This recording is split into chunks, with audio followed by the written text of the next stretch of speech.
بسم الله الرحمن الرحيم.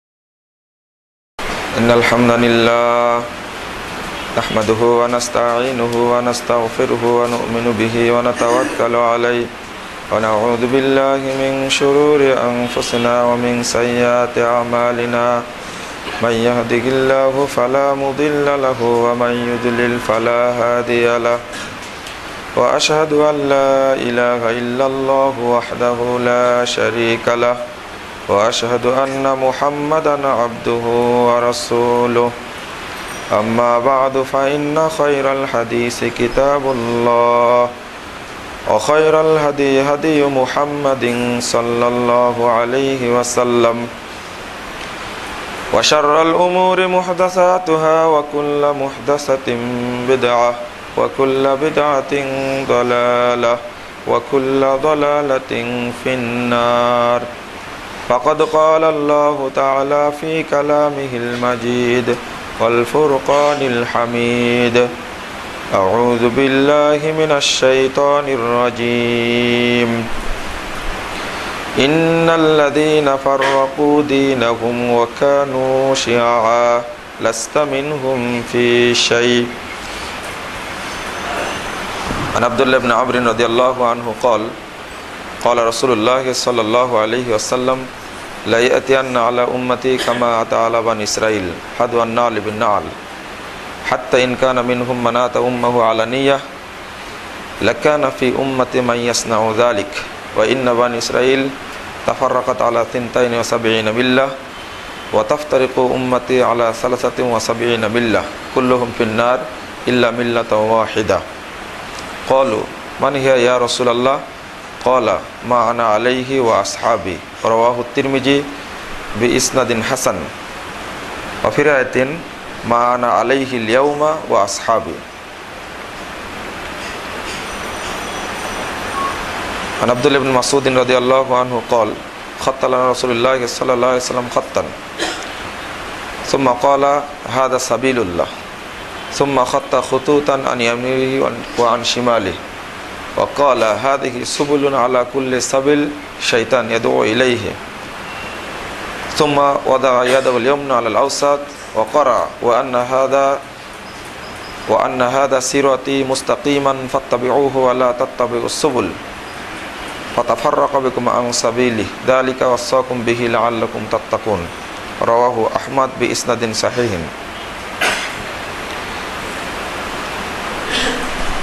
যাবতীয় হামদ সানা মহান রব্বুল আলামিনের জন্য এবং যাবতীয় দরুদ ও তাসলিম বর্ষিত হোক শেষ নবী আহমদে মুজতফা মুহাম্মদে মুস্তফা সাল্লাল্লাহু আলাইহি ওয়াসাল্লামের প্রতি। ইসলাম বনাম ফেরকাবন্দি আকীদার মানদণ্ডে এ বিষয়ে আপনাদের সামনে সংক্ষিপ্ত খুতবা পেশ করার চেষ্টা করব ইনশাআল্লাহ। ওমা তাওফীকি ইল্লা বিল্লাহ আলাইহি তাওয়াক্কালতু ওয়া ইলাইহি উনীব।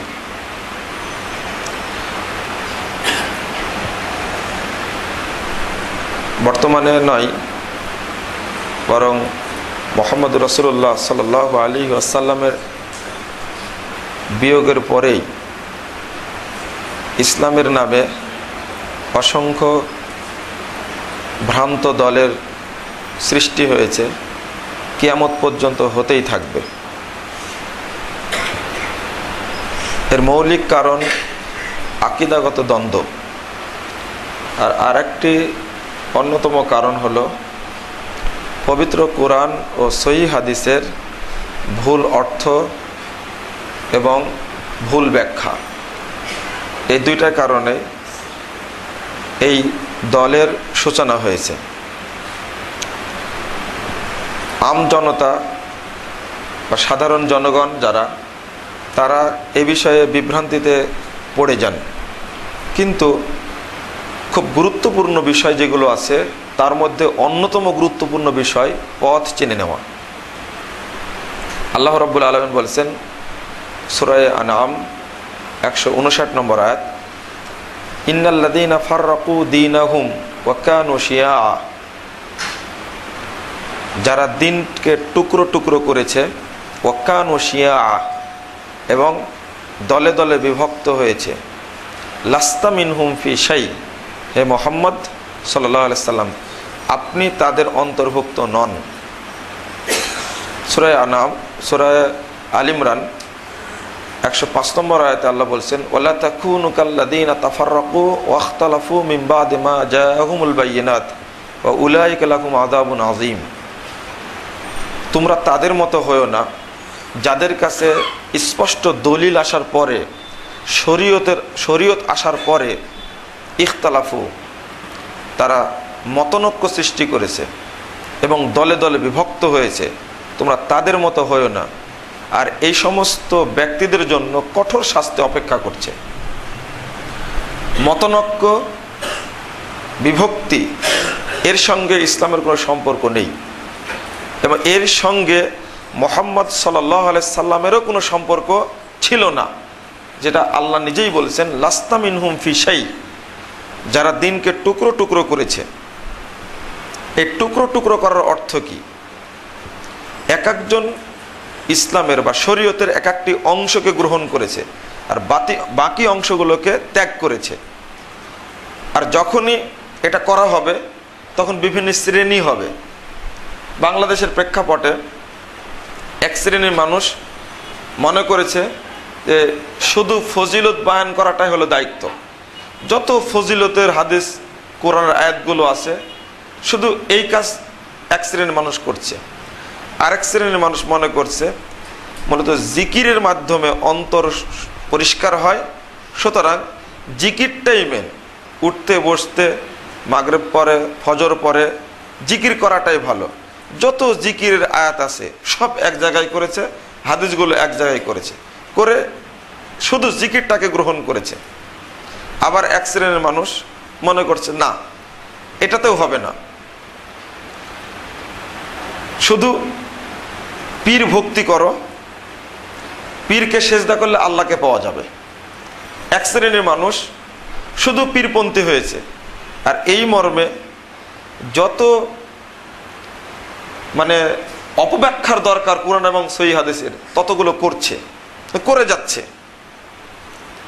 আল্লাহ নবী মুহাম্মদ সাল্লাল্লাহু আলাইহি সাল্লামকে হায়াতুন নবী সাব্যস্ত করে এই দলটা ফায়দা লুটছে, তারা একটা শ্রেণী। আর প্রত্যেকটি দলের পিছনে কোরআনের আয়াত আছেই। এক শ্রেণীর মানুষ শুধু দরুদ পড়াটাকেই মনে করেছে এর মধ্যেই প্রকৃত ইসলাম রয়েছে। এক শ্রেণীর মানুষ মনে করছে যে না, তা না, বরং এই জিকিরের ওয়াজ করে লাভ নেই, ফজিলতের ওয়াজ করে লাভ নেই, পীর ফকিরি করে লাভ নেই, সরাসরি হয় ব্যালট নয়তো বুলেট। আগে ক্ষমতা অর্জন করতে হবে যে কোনো মূল্যে, হয় ব্যালট না হলে বুলেট। বুলেটের মাধ্যমে সবগুলোকে মেরে ফেলে দিতে হবে, দিয়ে স্বচ্ছ করতে হবে। এই একটা, এটা করলে যেহেতু চরমপন্থী বলবে, জঙ্গি বলবে। আর এক শ্রেণী বলেছে না, এটা দ্বারা না করে ব্যালটের মাধ্যমে করতে হবে। যেমন মুরসি ভালো করে বুঝতে পারছে এখন মিশরের যে অবস্থা সৃষ্টি হয়েছে। এক একটা কলোনি এক একটা ধারাকে গ্রহণ করেছে, করে একজন সাধারণ ব্যক্তি মনে করছে তাহলে ইসলামটা হয়তো এইরকমই। এক একজন এক একটা গ্রহণ করবে। মূল বিষয়টা হলো ইসলাম এমন একটি সার্বজনীন জীবন ব্যবস্থা। এই জীবন ব্যবস্থা গ্রহণ করে যে যখন যেই স্থানে যে ক্ষেত্রে অবস্থান করবে সেই ক্ষেত্রে ইসলাম আছে, সেখানে মানতে হবে। একজন বলছে প্রশ্ন, কোরআন পাঠ সবচেয়ে ফজিলতপূর্ণ, এটা একটা সবচেয়ে বড়, ওয়ালা যিকরুল্লাহ আকবার, কোরআনটা সবচেয়ে বড় জিকির। প্রশ্ন করছে তাহলে ফরজ সালাতের পরে সালাম ফিরিয়ে যে জিকিরটা করতে হয়, আল্লাহ বলেছেন ফাইদা কাদাইতুমুস সালাতা ফাজকুরুল্লাহ কিয়ামা ওয়া কুউদা ওয়া আলা জুনুবিকুম। আল্লাহ যেহেতু বলছেন এখানেও জিকির করতে হবে, তো সালাম ফেরানোর পরে কি কোরআন তেলাওয়াত শুরু করবে না আল্লাহু আকবার আস্তাগফিরুল্লাহ আস্তাগফিরুল্লাহ এটা পড়বে? যেহেতু সর্বোত্তম জিকির হলো কোরআন, কোনটা করবে? উত্তর কি হবে? ওই হাদিস অনুযায়ী বোঝা যাচ্ছে কোরআন পাঠ করতে হবে, কিন্তু রাসূল সাল্লাল্লাহু আলাইহি সাল্লাম সালাম ফিরে কি পড়তেন? আল্লাহু আকবার, আস্তাগফিরুল্লাহ, যে হাদিসগুলো বর্ণিত হয়েছে এগুলো পড়তে হবে। এখন কোনটা পড়বেন? দুইটা হাদিস এক জায়গায় করে দিছে, যার পরে এখন বলছে তাহলে এখানে কোরআনই পড়া শুরু করতে হবে। এটা একটা ভ্রান্তি। ওই হাদিসটা বুঝেছেন, এটা বুঝেননি। অথচ কোরআন পড়ার স্থানে যখন কোরআন পাঠ করবে তখন সর্বোত্তম জিকির ফরজ সালাতের পরে যে জিকিরটা করতে হয় এটা পড়া এখানে উত্তম। দুই স্থানের হাদিস। অথচ যদি বুঝি আমরা যে না কোরআনটাই পড়তে হবে, মানে বুঝের টানাপড়েনের কারণে এক একজন এক একটা গ্রহণ করেছে, করে করে বিভক্তটা হয়েছে। এবং আল্লাহ তাই বলছেন, ইন্নাল্লাযীনা ফাররাকু দীনাহুম, নিশ্চয় যারা তাদের দ্বীনটাকে টুকরো টুকরো করেছে, এক একজন এক একটা টুকরা গ্রহণ করেছে, লাস্তা মিনহুম ফি শাই, আপনি তাদের অন্তর্ভুক্ত নন। এবার প্রেক্ষাপট যেটা আপনাকে এবং আমাকে মনে করতে হবে যে এই বিভক্তিটা আজকের নয়, রাসূলুল্লাহ সাল্লাল্লাহু আলাইহি ওয়াসাল্লামের মৃত্যুর পর থেকে এটা শুরু হয়েছে। প্রথমে বের হয়েছে খারেজি, আল্লাহ রাসূল গনিমতের মাল বন্টন করছিলেন, গিয়ে বলে দিলেন খারেজি চরমপন্থী। ওরা আলী রাদিয়াল্লাহু আনহুর কাছ থেকে বেরিয়ে আসছিলেন, কিন্তু এদের রূপটা প্রকাশ পেয়েছিল রাসূলের যুগেই। আল্লাহ নবী বললেন যে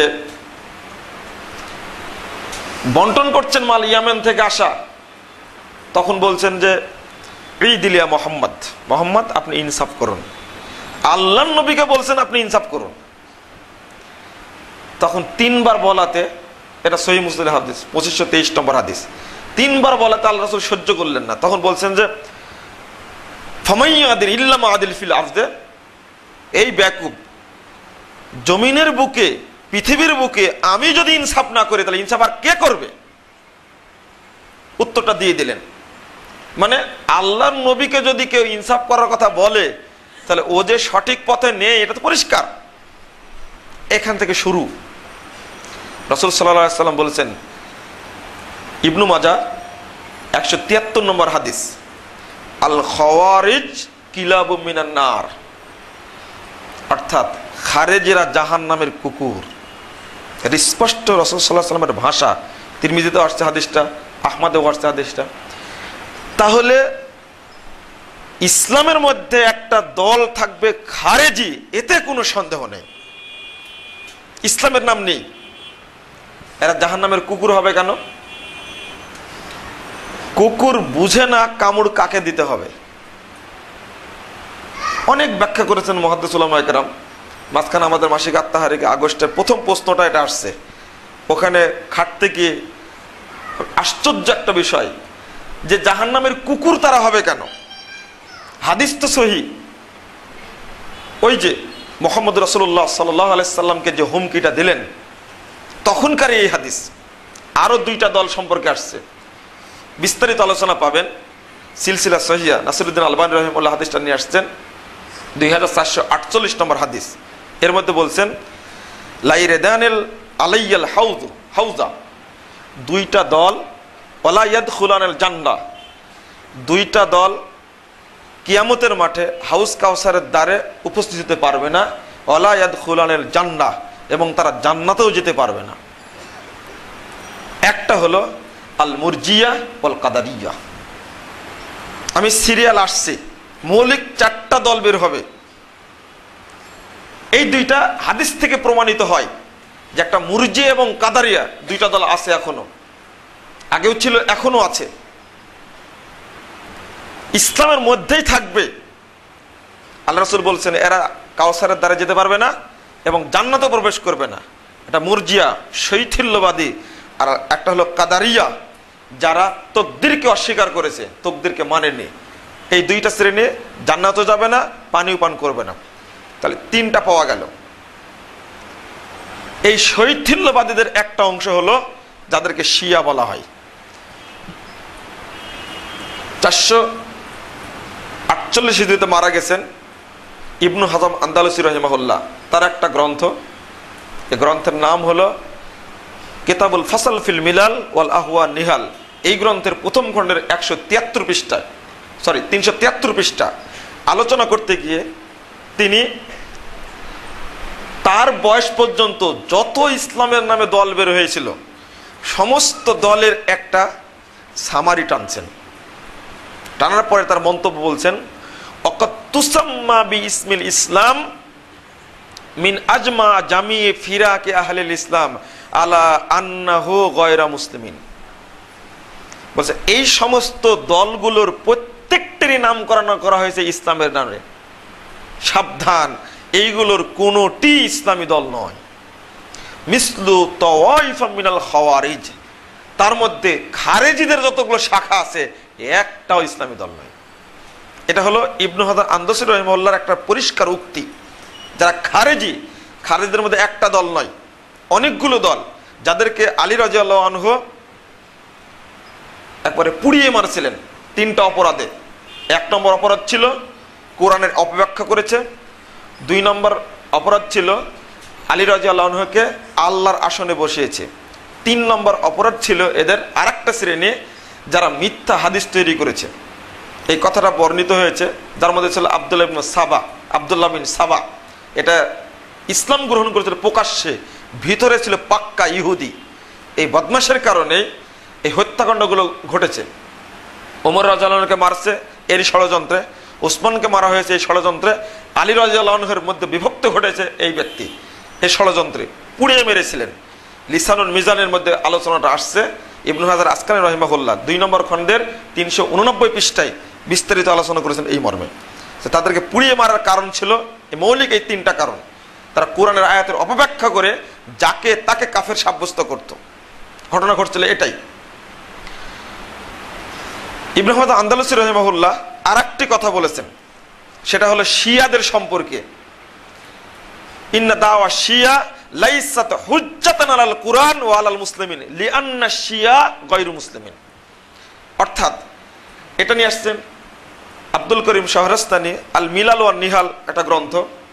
সেই গ্রন্থের প্রথম খণ্ডের 28 পৃষ্ঠায় আলোচনা করতে গিয়ে বিস্তারিত কথা বলে শেষে বলতে চাইছেন শিয়ারা মুসলিম নয়, কারণ শিয়ারা যেগুলো করে, যারা দাবি করে, সেটা কোরআনেও নাই, আবার মুসলিমরা যা করে তার মধ্যেও পাওয়া যায় না।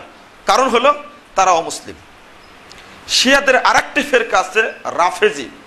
যে আলোচনাগুলো করছি এই আলোচনাগুলো পূর্বের আলোচনা। তাদের মধ্যে একটা ফেরকা আছে রাফেজিরাও যাদেরকে বলে মিথ্যাবাদী, সরাসরি মিথ্যাচার করেছে, এদের একটা ফেরকা। শিয়ারা সেই যুগে বিভক্ত ছিল 69টি দলে, একটি নয় 69টি দলে বিভক্ত। তাদের প্রত্যেক একটা শাখা ছিল। মৌলিক দল বের হলো খারেজি, শিয়া, মুরজিয়া আর কাদারিয়া, এই 4টা দল। আব্দুল্লাহ ইবনে মুবারক রাহিমাহুল্লাহ কিতাবুজ জুহুদের ভূমিকা আলোচনা করতে গিয়ে বলছেন, পৃথিবীতে আর যত শাখা বের হবে সবগুলো কোনো না কোনো একটা দিক থেকে 4টা দলের কোনো একটা সম্পর্ক থাকবে। মানে ওটি সংক্ষেপ করে তার রূপটা বলে দিলেন। যতই দল বের হবে কিয়ামত পর্যন্ত, আমি মনে করি এই 4টা দলের শাখা, কারণ হাদিসগুলি থেকে ইঙ্গিত পাওয়া যায় এই 4টা দলের। রাসূলুল্লাহ সাল্লাল্লাহু আলাইহি ওয়াসাল্লাম ভবিষ্যৎবাণী করে গেলেন যে এক শ্রেণীর মানুষ আলী রাদিয়াল্লাহু আনহুকে হত্যা করবে। উসমান রাদিয়াল্লাহু আনহুকে কানে কানে বলে দিলেন যে এটা 182 নম্বর হাদিস ইবনু মাজাহ। কানে কানে যখন বলছেন তখন উসমান রাদিয়াল্লাহু আনহুর চেহারাটা বিবর্ণ হয়ে গেল, বিবর্ণ হয়ে ফিরে আসলো। আল্লাহ রাসূল মৃত্যুবরণ করার সময় বললেন যে ডাকো আবু বকরকে, ওমরকে। কাকে ডাকবো? নাম বলছেন আয়েশা রাদিয়াল্লাহু আনহা। আবু বকরকে ডাকে, জবাব দিলেন না। ওমরকে ডাকে, জবাব দিলেন না। উসমানকে ডাকে, তখন বলছে হ্যাঁ আসো, ডাকো। উসমান রাদিয়াল্লাহু আনহুকে কানে কানে যে কথাটি বলেছিলেন, তোমার জামা খুলে নেওয়ার চেষ্টা করা হবে, তুমি যেন জামা খুলে দিও না, ওই কথা বলাতে মা আয়েশা বলছেন যে এই কথা কি কানে কানে বললেন, তো উসমান রাদিয়াল্লাহু আনহুর যে নূরানী চেহারা ছিল, চেহারাটা পুরোটাই চেঞ্জ হয়ে গেল। উনি অসন্তুষ্ট হয়ে বেরিয়ে গেলেন। কিন্তু যখন উসমান রাদিয়াল্লাহু আনহুকে হত্যা করা হয়, মা আয়েশার এই হাদিসটা জানা ছিল না। যখন পরে বললেন তখন সাহাবীরা বললেন যে আপনি এটা আগে বলেননি কেন? যে কদ মুসিতু, এটা আমাকে ভুলিয়ে দেওয়া হয়েছিল। যখন পরিষ্কার হতো যে এই কথা কি বলা হয়েছিলেন, উসমান রাদিয়াল্লাহু আনহু বর্ণনা করেছিলেন যে আল্লাহর নবী আমাকে এই কথাগুলো বলেছেন। সেই সময়ে এই জিনিসটা আয়েশা রাদিয়াল্লাহু আনহার মনে ছিল না, আল্লাহই ভুলিয়ে দিয়েছেন তাকে। তো মৌলিক এই চারটি দল সবচেয়ে বেশি ক্ষতি করেছে। আলী রাদিয়াল্লাহু আনহুর সাথে সবচেয়ে মুনাফিকি করেছিল যে দলটি, সেটা হলো শিয়ারা। একটা শ্রেণী থাকলো আলী রাদিয়াল্লাহু আনহুর পক্ষে, আর একটা শ্রেণী সরাসরি আলীকে কাফের বলে বেরিয়ে গেল, আর এক শ্রেণী বলল আমরা নিরপেক্ষ থাকব। আপনারা যার মুখ থেকে শুনবেন একটা কথা যে নিরপেক্ষ, এটা হলো শয়তান পক্ষ। বলতে হবে হক পক্ষে, হকের পক্ষে, সত্যের পক্ষে। নিরপেক্ষ শয়তান ছাড়া কেউ থাকে না। এই চিত্রটা শিয়াদের মধ্যে ছিল। ওরা এই কাজটা করার কারণে আলী রাদিয়াল্লাহু আনহু সবচেয়ে দুর্বল হয়ে গেছিলেন ওই তাৎক্ষণিকভাবে। এই মুনাফিকিটা শিয়ারা করছে শুরু থেকে, আজও করছে, কিয়ামত পর্যন্ত করবে না। যার কারণে সালাফিদের সাথে কোনো সম্পর্ক নেই। এবার আমরা চলে যাই মুহাম্মদুর রাসূলুল্লাহ সাল্লাল্লাহু আলাইহি সাল্লামের ভবিষ্যৎবাণীর দিকে। মুসনাদ আহমদের হাদিসটা সহিহ, 4142 নম্বর হাদিস। ইবনে মাসউদ বলেছেন আল্লাহ নবী একটা দাগ টানলেন, খত্তান রাসূলুল্লাহ সাল্লাল্লাহু আলাইহি ওয়াসাল্লাম খত্তান, প্রেক্ষাপটটা বুঝ দিচ্ছেন, যেটা আমাদের উপলব্ধির বিষয়। দাগ দেওয়ার পরে বলছেন হাযা সাবিলুল্লাহ, দেখো এটা হলো আল্লাহর রাস্তা। সুম্মা খত্তা খুতুতান আন ইয়ামিনিহি ওয়া আন শিমালিহি, অতঃপর এই সোজা দাগটির ডানে এবং বামে অনেকগুলো দাগ টানলেন। টানার পরে বলছেন ওয়া হাযিহি সুবুলুন আলা কুল্লি সাবিলি শাইতান, দেখো এইগুলো কিন্তু এক একটি রাস্তা, তবে প্রত্যেক রাস্তায় শয়তান আছে, ইয়াদু ইলাইহি, শয়তান তার দিকে ডাকছে। অতঃপর রাসূল সাল্লাল্লাহু আলাইহি সাল্লাম মাঝের দাগে হাত দিয়ে বলছেন, আয়াত পড়ছেন, দলিল পেশ করছেন।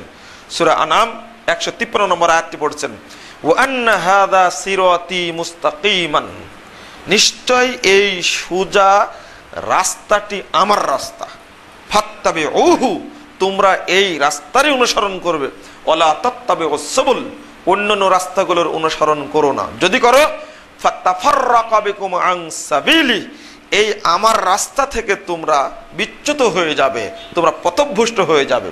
তারপরে বলেছেন যালিকা ওয়াসাকুম বিহি লাআল্লাকুম তাত্তাকুন, আল্লাহর ভাষা ওয়াসাকুম বিহি, আল্লাহ তোমাদেরকে ওসিয়ত করছেন এই পথের ব্যাপারে, লাআল্লাকুম তাত্তাকুন, যেন তোমরা সতর্কতা অবলম্বন করো কোন পথে চলবে।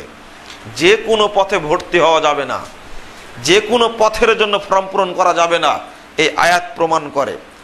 আর যতগুলো গুরুত্বপূর্ণ বিষয়, তার মধ্যে অন্যতম নাম্বার 1 গুরুত্বপূর্ণ বিষয় হলো ইহদিনাস সিরাতাল মুস্তাকিম। পবিত্র কোরআনের শ্রেষ্ঠ সূরা সূরাতুল ফাতিহা, কোরআনের ভূমিকা। এই শ্রেষ্ঠ সূরার শ্রেষ্ঠ আয়াতটার নাম হলো ইহদিনাস সিরাতাল মুস্তাকিম। কেন আহ্বান করতে হবে আল্লাহকে? এতবার কেন বলতে হবে? প্রত্যেক সালাতে, প্রত্যেক রাকাতে সূরা ফাতিহা না পড়লে সালাত হয় না, প্রত্যেকবার পড়তে হয়। আর মৌলিক আবেদনটাই হলো এটা, ইহদিনাস সিরাতাল মুস্তাকিম। বুঝতেও চায় না, বুঝেও না। এই মৌলিক আহ্বানটা, আল্লাহর কাছে দোয়া প্রার্থনাটা কি? যে যেই স্থানে আছে ওই স্থান থেকে আমি সূরা ফাতিহা পড়ছি, কিন্তু কোনোদিন উপলব্ধি করেনি কোন সূরা ফাতিহার মূল আবেদনটা কি, মূল বক্তব্যটা কি। আর তো বাংলাদেশের প্রেক্ষাপট, উপমহাদেশের প্রেক্ষাপট তো আলোচনার দরকারই নাই। এক শ্রেণীর উলামায়ে কেরাম সূরা ফাতিহা ইমামের পিছনে পড়া যাবে না এই মর্মেতে মাজা বেঁধে লেগেছে, কুমোর বেঁধে মাঠে নামছে একবারে। তোরা পথ পাবে কিভাবে? এরপরে এই মৌলিক আহ্বানটা আল্লাহর কাছে করার পরে শেষে আহ্বানের জন্য আল্লাহর কাছে একেবারে সরবে প্রার্থনা, যেটা আমিন বলাটা, এটাও নাই, এটাও নাই। এই প্রেক্ষাপটে একটা হাদিস এটা প্র্যাকটিক্যাল বুঝালেন রাসূল সাল্লাল্লাহু আলাইহি সাল্লাম। আরেকটা হাদিস আসছে তিরমিজি দ্বিতীয় খণ্ডের 92 এবং 93 পৃষ্ঠা হাদিসটা আসছে। আল্লাহ রাসূল একদিন বলছেন, লা ইয়াতিয়ান্না আলা উম্মতি কামা তালা বানি ইসরাঈল হাদু আন নাল ইবনে নাল। দেখো, বানি ইসরাঈলদের অবস্থা যেমনটা ছিল, আমার উম্মতের অবস্থা একই হবে। যেমন তারা যে জুতা যে পায়ে পরে, যে স্যান্ডেল যে পায়ে পরে, আমরা ওই জুতা ওই স্যান্ডেল ওই পায়ে পরি, একেবারে সমানে সমান। হাত্তা ইন কানা মিনহুম মা কান আতা উম্মাহু, এমনকি তাদের মধ্যে এমন ব্যক্তি যদি থাকে সে তার মায়ের সঙ্গে জিনায় লিপ্ত হয়েছিল, লাকানা ফি উম্মতি মাইয়াসনাউ যালিক, এমনকি আমার উম্মতের মধ্যেই এমনটা করবে। মানে ইহুদি খ্রিস্টানদের পুরো চরিত্রটা আমার উম্মতের মধ্যেও চলে আসবে, একেবারে 16 কলাই, 20-এ 20, 19-20 হবে না। যদি তা না হবে তা আল্লাহর নবী শেষে এই উদাহরণটা কেন দিবেন? যদি তারা মায়ের সঙ্গেও জেনা লিপ্ত হয়, আমার উম্মতের মধ্যে কেউ হবে। তারপরে বলেছেন, ইন্না বানি ইসরাঈল তাফাররাকাত আলা সিনতাইন ওয়া সাবিনা মিল্লাহ। রাসূল সাল্লাল্লাহু আলাইহি সাল্লাম সব বিষয়গুলো বাদ দিয়ে গুরুত্ব দিলেন 1 নম্বর বিষয়, যে বানি ইসরাঈলরা বিভক্ত হয়েছিল কিন্তু 72টি দলে, আর আমার উম্মত বিভক্ত হবে 73টি দলে। সব বিষয়কে বাদ দিলেন, ওদের আচার আখলাক বিধান ইবাদত সব বাদ দিলেন। দেওয়ার পরে উদাহরণ দিতে গিয়ে প্রথম উদাহরণ দিলেন যে তারা বিভক্ত হয়েছিল 72টি দলে, আমার উম্মত বিভক্ত হবে 73টি দলে। কুল্লুহুম ফিন্নার ইল্লা মিল্লাতা ওয়াহিদা, সবগুলো জাহান্নামে যাবে একটি ব্যতীত। সাহাবীরা প্রশ্ন করলেন, মান হিয়া ইয়া রাসূলুল্লাহ, তাহলে এই একটি দল যারা জান্নাতে যাবে তারা কারা? রাসূল সাল্লাল্লাহু আলাইহি সাল্লাম উত্তর দিলেন সংক্ষিপ্ত কথায়, মা আনা আলাইহি ওয়া আসহাবি, আমি এবং আমার সাহাবীরা যে পথে আছি এই পথে যারা থাকবে, যার উপরে আছে, মা আনা আলাইহি, যার উপরে আছে এর উপরে যারা থাকবে তারাই হলো জান্নাতি। সবচেয়ে আশ্চর্যজনক, এই কথাটা বলতে গিয়ে মুস্তাদরাক হাকিম প্রথম খণ্ডের 181 পৃষ্ঠায় আলোচনা করতে গিয়ে ছোট্ট একটা কথা যোগ দিয়েছেন, মা আনা আলাইহিল ইয়াউমা, আজকের দিনে আমি এবং আমার সাহাবীরা যে পথে আছি ওই পথে যারা থাকবে তারা। আগামীকালের গ্যারেন্টি মুহাম্মদ সাল্লাল্লাহু আলাইহি ওয়াসাল্লাম নেননি। আমি বাঁচবো আগামীকাল তা বলছি না, আজকে যে পথে আছি আমি এবং আমার সাহাবীরা, যার উপরে আছি এই পথে যারা থাকবে তারা হলো জান্নাতি। কথা এখানে পরিষ্কার হয়ে গেল। আবু দাউদের 631 পৃষ্ঠায় আরেকটা রেফারেন্স আসছে। রাসূল সাল্লাল্লাহু আলাইহি সাল্লাম বলছেন যে সিনতানে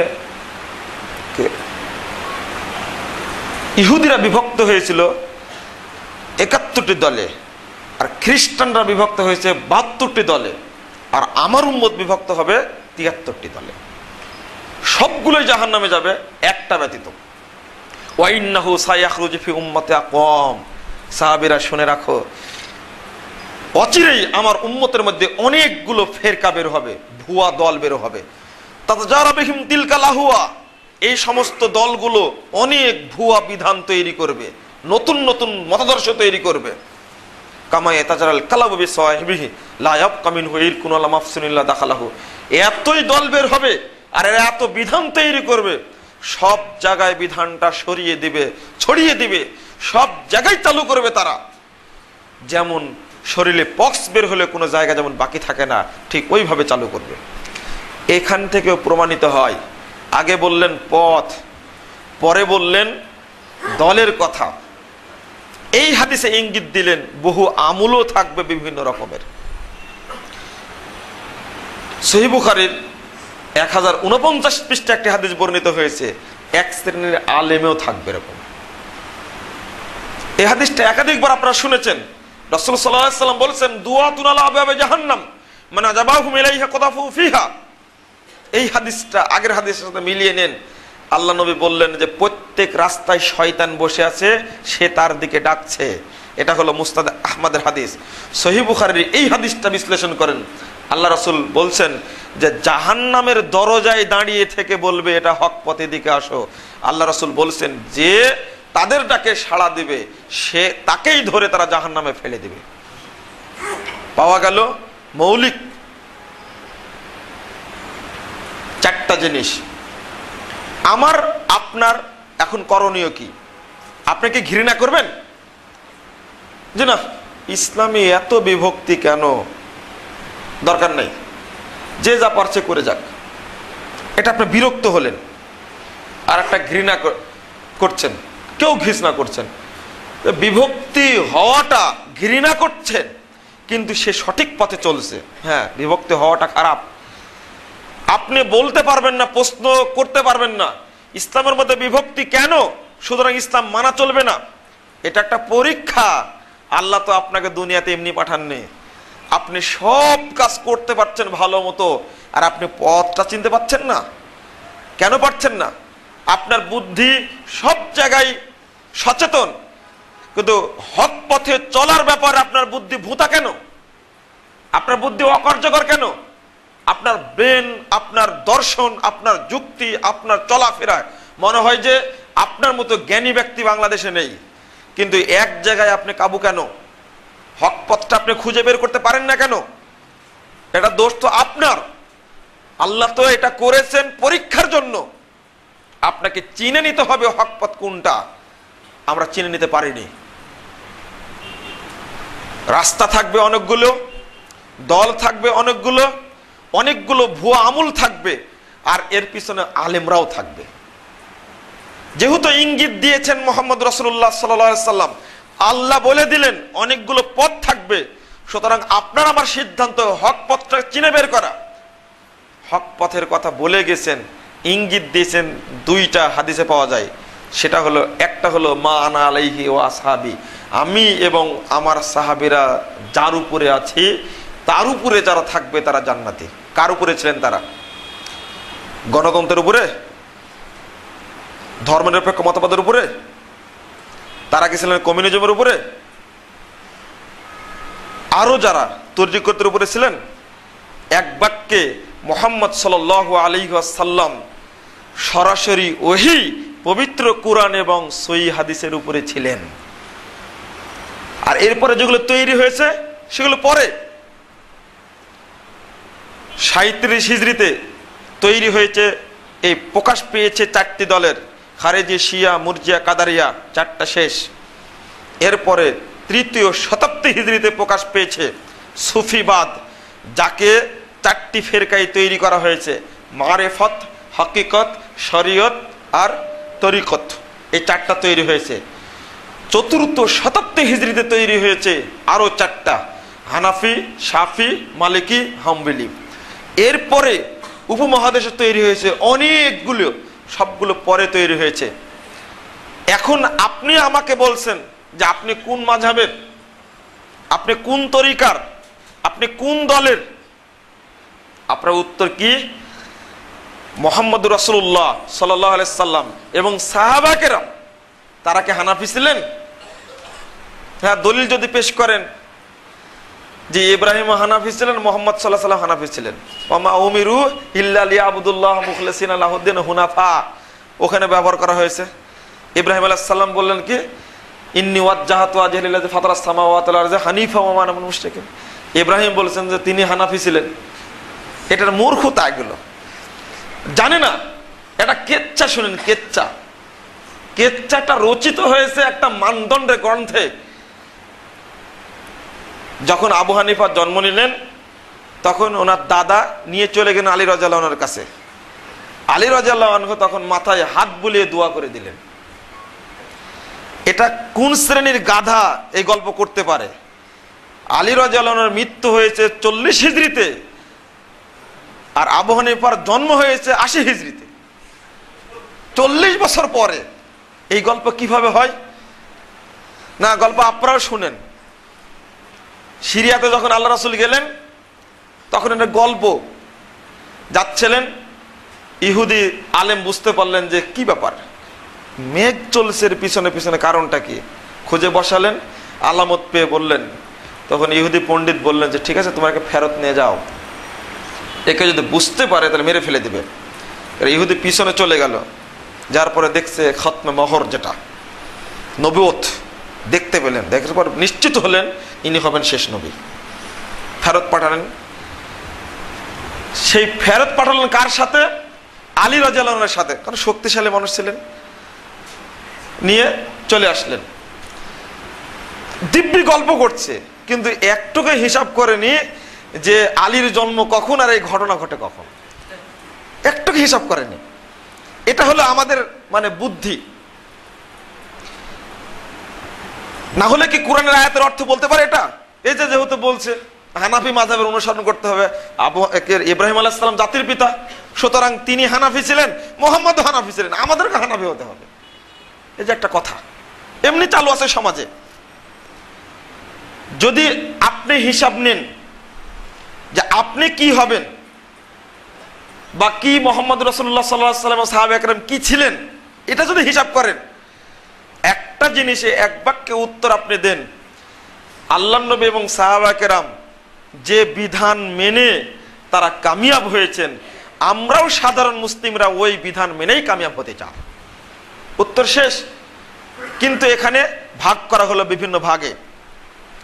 আপনার এখন প্রশ্ন, আল্লাহ রাব্বুল আলামিন বলছেন ইয়া আইয়ুহাল্লাযীনা আমানুত্তাকুল্লাহ ওয়া কুনু মা'আস সাদিকিন, হে ঈমানদারগণ তোমরা আল্লাহকে ভয় করো এবং সত্যবাদীদের সঙ্গে থাকো।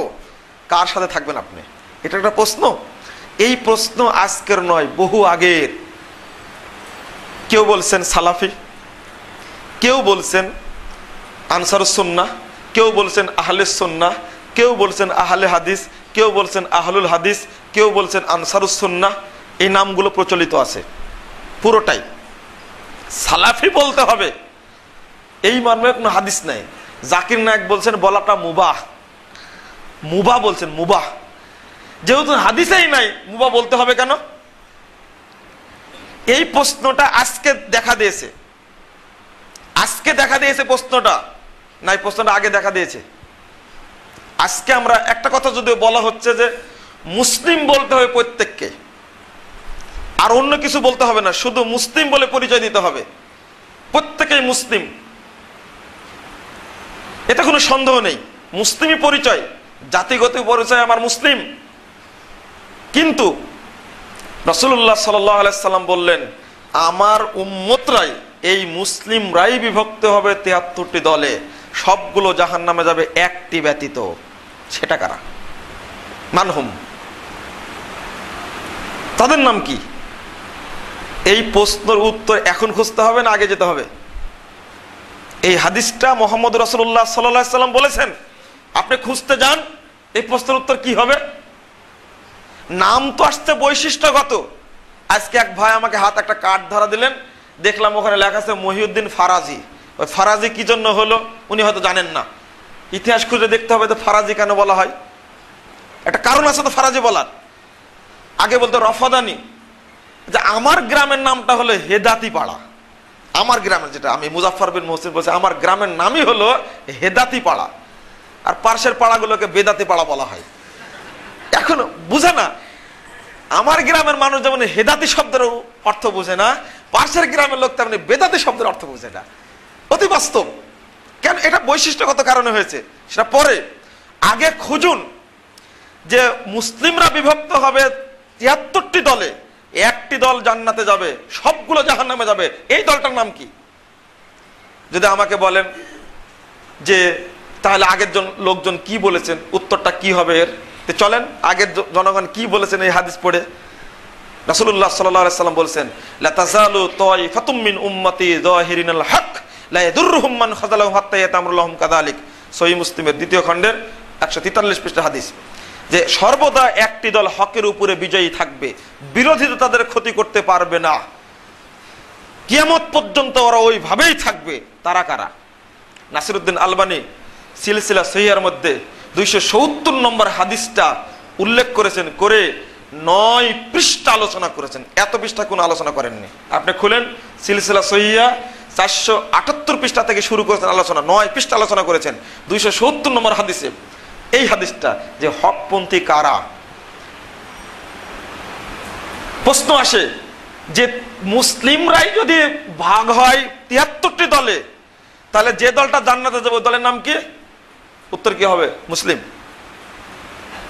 এই কি উত্তর হয়? প্রশ্ন আসে না। এই প্রশ্নের উত্তর আপনি যেটাই তর্কে যান, মুসলিমরা বিভক্ত হবে ৭৩টি দলে, একটি যাবে জান্নাতে, সেই প্রশ্নের উত্তর কি মুসলিম? প্রশ্নই আসে না। এখন আমাকে যদি আপনি প্রশ্ন করেন যে আপনি সালাফি না মুসলিম, আমি হঠাৎ করে এ ধরনের প্রশ্ন করেছি যে ঠিক আছে, এটা তো সালাফি আর মুসলিম পরে গেল, আপনি বলেন আপনি মুসলমান না বাংলাদেশি? আপনি মুসলমান না বাংলাদেশি? তো কখনো উত্তর দেয় না আমি বাংলাদেশ, তাহলে মুসলমান না আপনি? না আমি বাংলাদেশি, কি বলে মুসলিম, তাহলে বাংলাদেশি না আপনি? এই প্রশ্নের উত্তর তো হবে না কখনো, এই প্রশ্নের উত্তর পাওয়া যাবে না। আসলে প্রশ্নটাই যে ভুল সেটা তো খেয়াল করেনি, এই প্রশ্নটাই তো ভুল। একজন মানুষের দুইটি বৈশিষ্ট্য। একজন মানুষের যদি বলেন এক শ্রেণীর মানুষকে আনসারি বলা হয়, এক শ্রেণীর মানুষকে মুহাজির বলা হয়, তো যদি প্রশ্ন করা হয় আপনি মুহাজির না মুসলিম, অথবা আপনি মুহাজির না আনসারি, না কি বলে মুসলিম না আনসারি, না মুসলিম না মুহাজির, ও বলবে ঠিক আছে আমি মুহাজির মুসলিম না, উত্তর হবে? যদি বলে না আমি মুসলিম মুহাজির না, বা আমি মুহাজির মুসলিম না, উত্তরটা হলো না। ওই ব্যক্তির বৈশিষ্ট্য মুসলিম তো অবশ্যই, সে হিজরত করেছে তাই মুহাজির, সে ওই ব্যক্তি হলো মানে আনসারি মুসলিম, নিঃসন্দেহে মুহাজিরকে সহযোগিতা করে তার জন্য মুসলিম আনসারি সে। এই প্রশ্নের উত্তরটা কি দিবেন? আমি এখানে প্রশ্নের উত্তর আপনাদের নিব না, যারা গত হয়ে গেছে তাদের কাছ থেকে উত্তরটা নেব। হ্যাঁ, বলবেন যে ওমান দা ইলাল্লাহ ওয়া আমিলা সলিহা ওয়া ক্বালা ইন্নানি মিনাল মুসলিমিন, ইন্নানি মিনাল মুসলিমিন, আমি মুসলিমদের অন্তর্ভুক্ত। এটা সূরা হামিম সেজদা 33 নম্বর আয়াত, মুসলিমদের অন্তর্ভুক্ত। কিন্তু পরিচয় যে দিতে হবে যে আমি মুসলিম, সাহাবা কেরাম কি সবাই মিলে বলতেন আমরা মুসলমান? মুসলমান ভাষাটা তো ভুল, মুসলিম ভাষাটা এটা, কিন্তু মুসলমান যে সে যোগ করা হলো এই উপমহাদেশে, প্রশ্নের প্রশ্ন, কথার কথা আপনি বলে বেড়াচ্ছেন, দলিল ভিত্তিক কথা তো পাওয়া যাচ্ছে না। আর না পাওয়ার কারণেই আজকে বিভিন্ন জন বিভিন্ন শ্রেণীর অন্তর্ভুক্ত হয়েছে। সালাফি নামটা এটা সুনামধন্য একটা নাম, যেটা শুধু সৌদি আরব, কুয়েত, দুবাইয়ে পাওয়া যায়, বাংলাদেশে পাওয়া যায় সালাফি নামটা, নাম পাওয়া যায় না, বৈশিষ্ট্য পাওয়া যায়। অনুরূপভাবে সালাফি নামটা তো হাদিসেও পাওয়া যায় না, সোজা কথা যেটা, হাদিসেও পাওয়া যায় না, কোরআনের আয়াতেও পাওয়া যায় না। সালাফি বলে কেন? সালাফি বলা হয় তাদেরকে যারা রাসূলুল্লাহ সাল্লাল্লাহু আলাইহি সাল্লাম, সাহাবায়ে কেরাম এবং তাবেঈন ইজম, এই তিন শ্রেণী, তিনটা যুগের লোকজনকে পূর্বসূরি বলা হয়, তারা হলো সালাফি। যার কারণে যারা পূর্বসূরি, ওই যে রাসূলুল্লাহ সাল্লাল্লাহু আলাইহি সাল্লাম বলছেন মা আনা আলাইহি ওয়া আসহাবি, আমি এবং আমার সাহাবীরা যে পথের উপরে ছিল ওই পথে যারা থাকবে তারাই হলো জান্নাতি। তার জন্য তারা সালাফি বলে পরিচয় দেয়। আমাদের সেই পরিচয় নেই। প্রথম কথা জিজ্ঞেস করা হলো যে এই হাদিসের অর্থের ব্যাপারে ইমাম আহমদ বিন হাম্বল রাহিমাহুল্লাহকে। ইমাম আহমদ বিন হাম্বল রাহিমাহুল্লাহ জবাব দিচ্ছেন সহিহ মুসলিমের এই হাদিসের ব্যাখ্যা যেটা বললাম, একটি দল হকের উপরে থাকবে, সেটা আসছে 143 পৃষ্ঠায়। ইমাম আহমদ বিন হাম্বল বলছেন ইল্লাম ইয়াকুনু আসহাবুল হাদিস, আসহাবুল হাদিস ফালা আদরি মানহুম, আমি তারা যদি আসহাবুল হাদিস না হয় আর কোন দল সেটা আমি জানি না। এটা তিনি উত্তর দিলেন। মুহাম্মদ বিন সিরিন রাহিমাহুল্লাহ সহিহ মুসলিমের মানে মুকাদ্দমায় 11 পৃষ্ঠায় তিনি বলছেন লাম ইয়াকুনু ইয়াসআলুনা আল ইসনাদ, মানুষ আগে সনদ সম্পর্কে জিজ্ঞেস করতো না। ফালাম্মা ওয়াকাতিল ফিতনা, যখন ফিতনার যুগ আসলো, ক্বালা সাম্মু লানা রিজালাকুম, তোমাদের আগে পরিচয় ব্যক্ত করো। ইন কানা মিন আহলিস সুন্নাহ ফায়ুখাযু হাদিসুহুম, যদি আহলে সুন্নাতের অন্তর্ভুক্ত হতো তাহলে তার হাদিস গ্রহণ করা হতো। ওয়া ইন কানা মিন আহলিল বিদআহ ফালা ইউখাযু হাদিসুহুম, যদি বেদাতীদের অন্তর্ভুক্ত হতো তাহলে হাদিস গ্রহণ করা হতো না। এটা মুহাম্মদ বিন সিরিন বলছেন, যে সাহাবীদের যুগের কথা বলছেন। এটা তার আহলে সুন্নাহ একটা নাম পাওয়া গেল এখানে, ইমাম আহমদ বিন হাম্বলের কথা পাওয়া গেল একটা। এবার চলুন আলী ইবনুল মাদানির কথায় যাই। হকপন্থী কারা, কারা সঠিক পথে আছে? আলী ইবনুল মাদানি রহিমাহুল্লাহ, এটা পাওয়া যাবে শারফু আসহাবিল হাদিস, একটা গ্রন্থের নাম, 47 পৃষ্ঠায় উল্লেখ করেছেন। তিনি বলছেন ওয়াহুম আহলুল হাদিস আল্লাযীনা ইয়াতাহাদুনা মাযাহিবার রাসূল ওয়া ইয়াদুব্বুনা আল ইলম লাউলাহুম লাম নাজিদ আনিল মুতাজিলা ওয়া রাফিজা ওয়াল জাহমিয়া ওয়া আহলিল ইরজাই ওয়া রাই শাইয়্যিন মিনাস সুনান। তারা হলো আহলুল হাদিস, যারা রাসূলের পথটাকে শক্ত করে আঁকড়ে ধরে থাকে। যদি তারা না থাকতেন তাহলে মুরজিয়া বলো, শিয়া বলো, জাহমিয়া বলো, মুতাজিলা বলো, আরো যত ইসলামের নামে দল আছে তাদের কাছ থেকে সুন্নাতের আশা করতে পারতাম না। এটা ইমাম বুখারীর শিক্ষক আলী ইবনুল মাদানি বলছেন। আমি শুধু নকলকারী মাত্র। এই হাদিসের জবাবটা কি হবে, এই জবাবটা দিচ্ছেন ইমাম বুখারী রাহিমাহুল্লাহ। তিনি বলছেন তারিখ কাবির প্রথম খণ্ডে 137 পৃষ্ঠায় তিনি বলছেন ওয়াহুম আসহাবুল হাদিস, তারা হলো আসহাবুল হাদিস।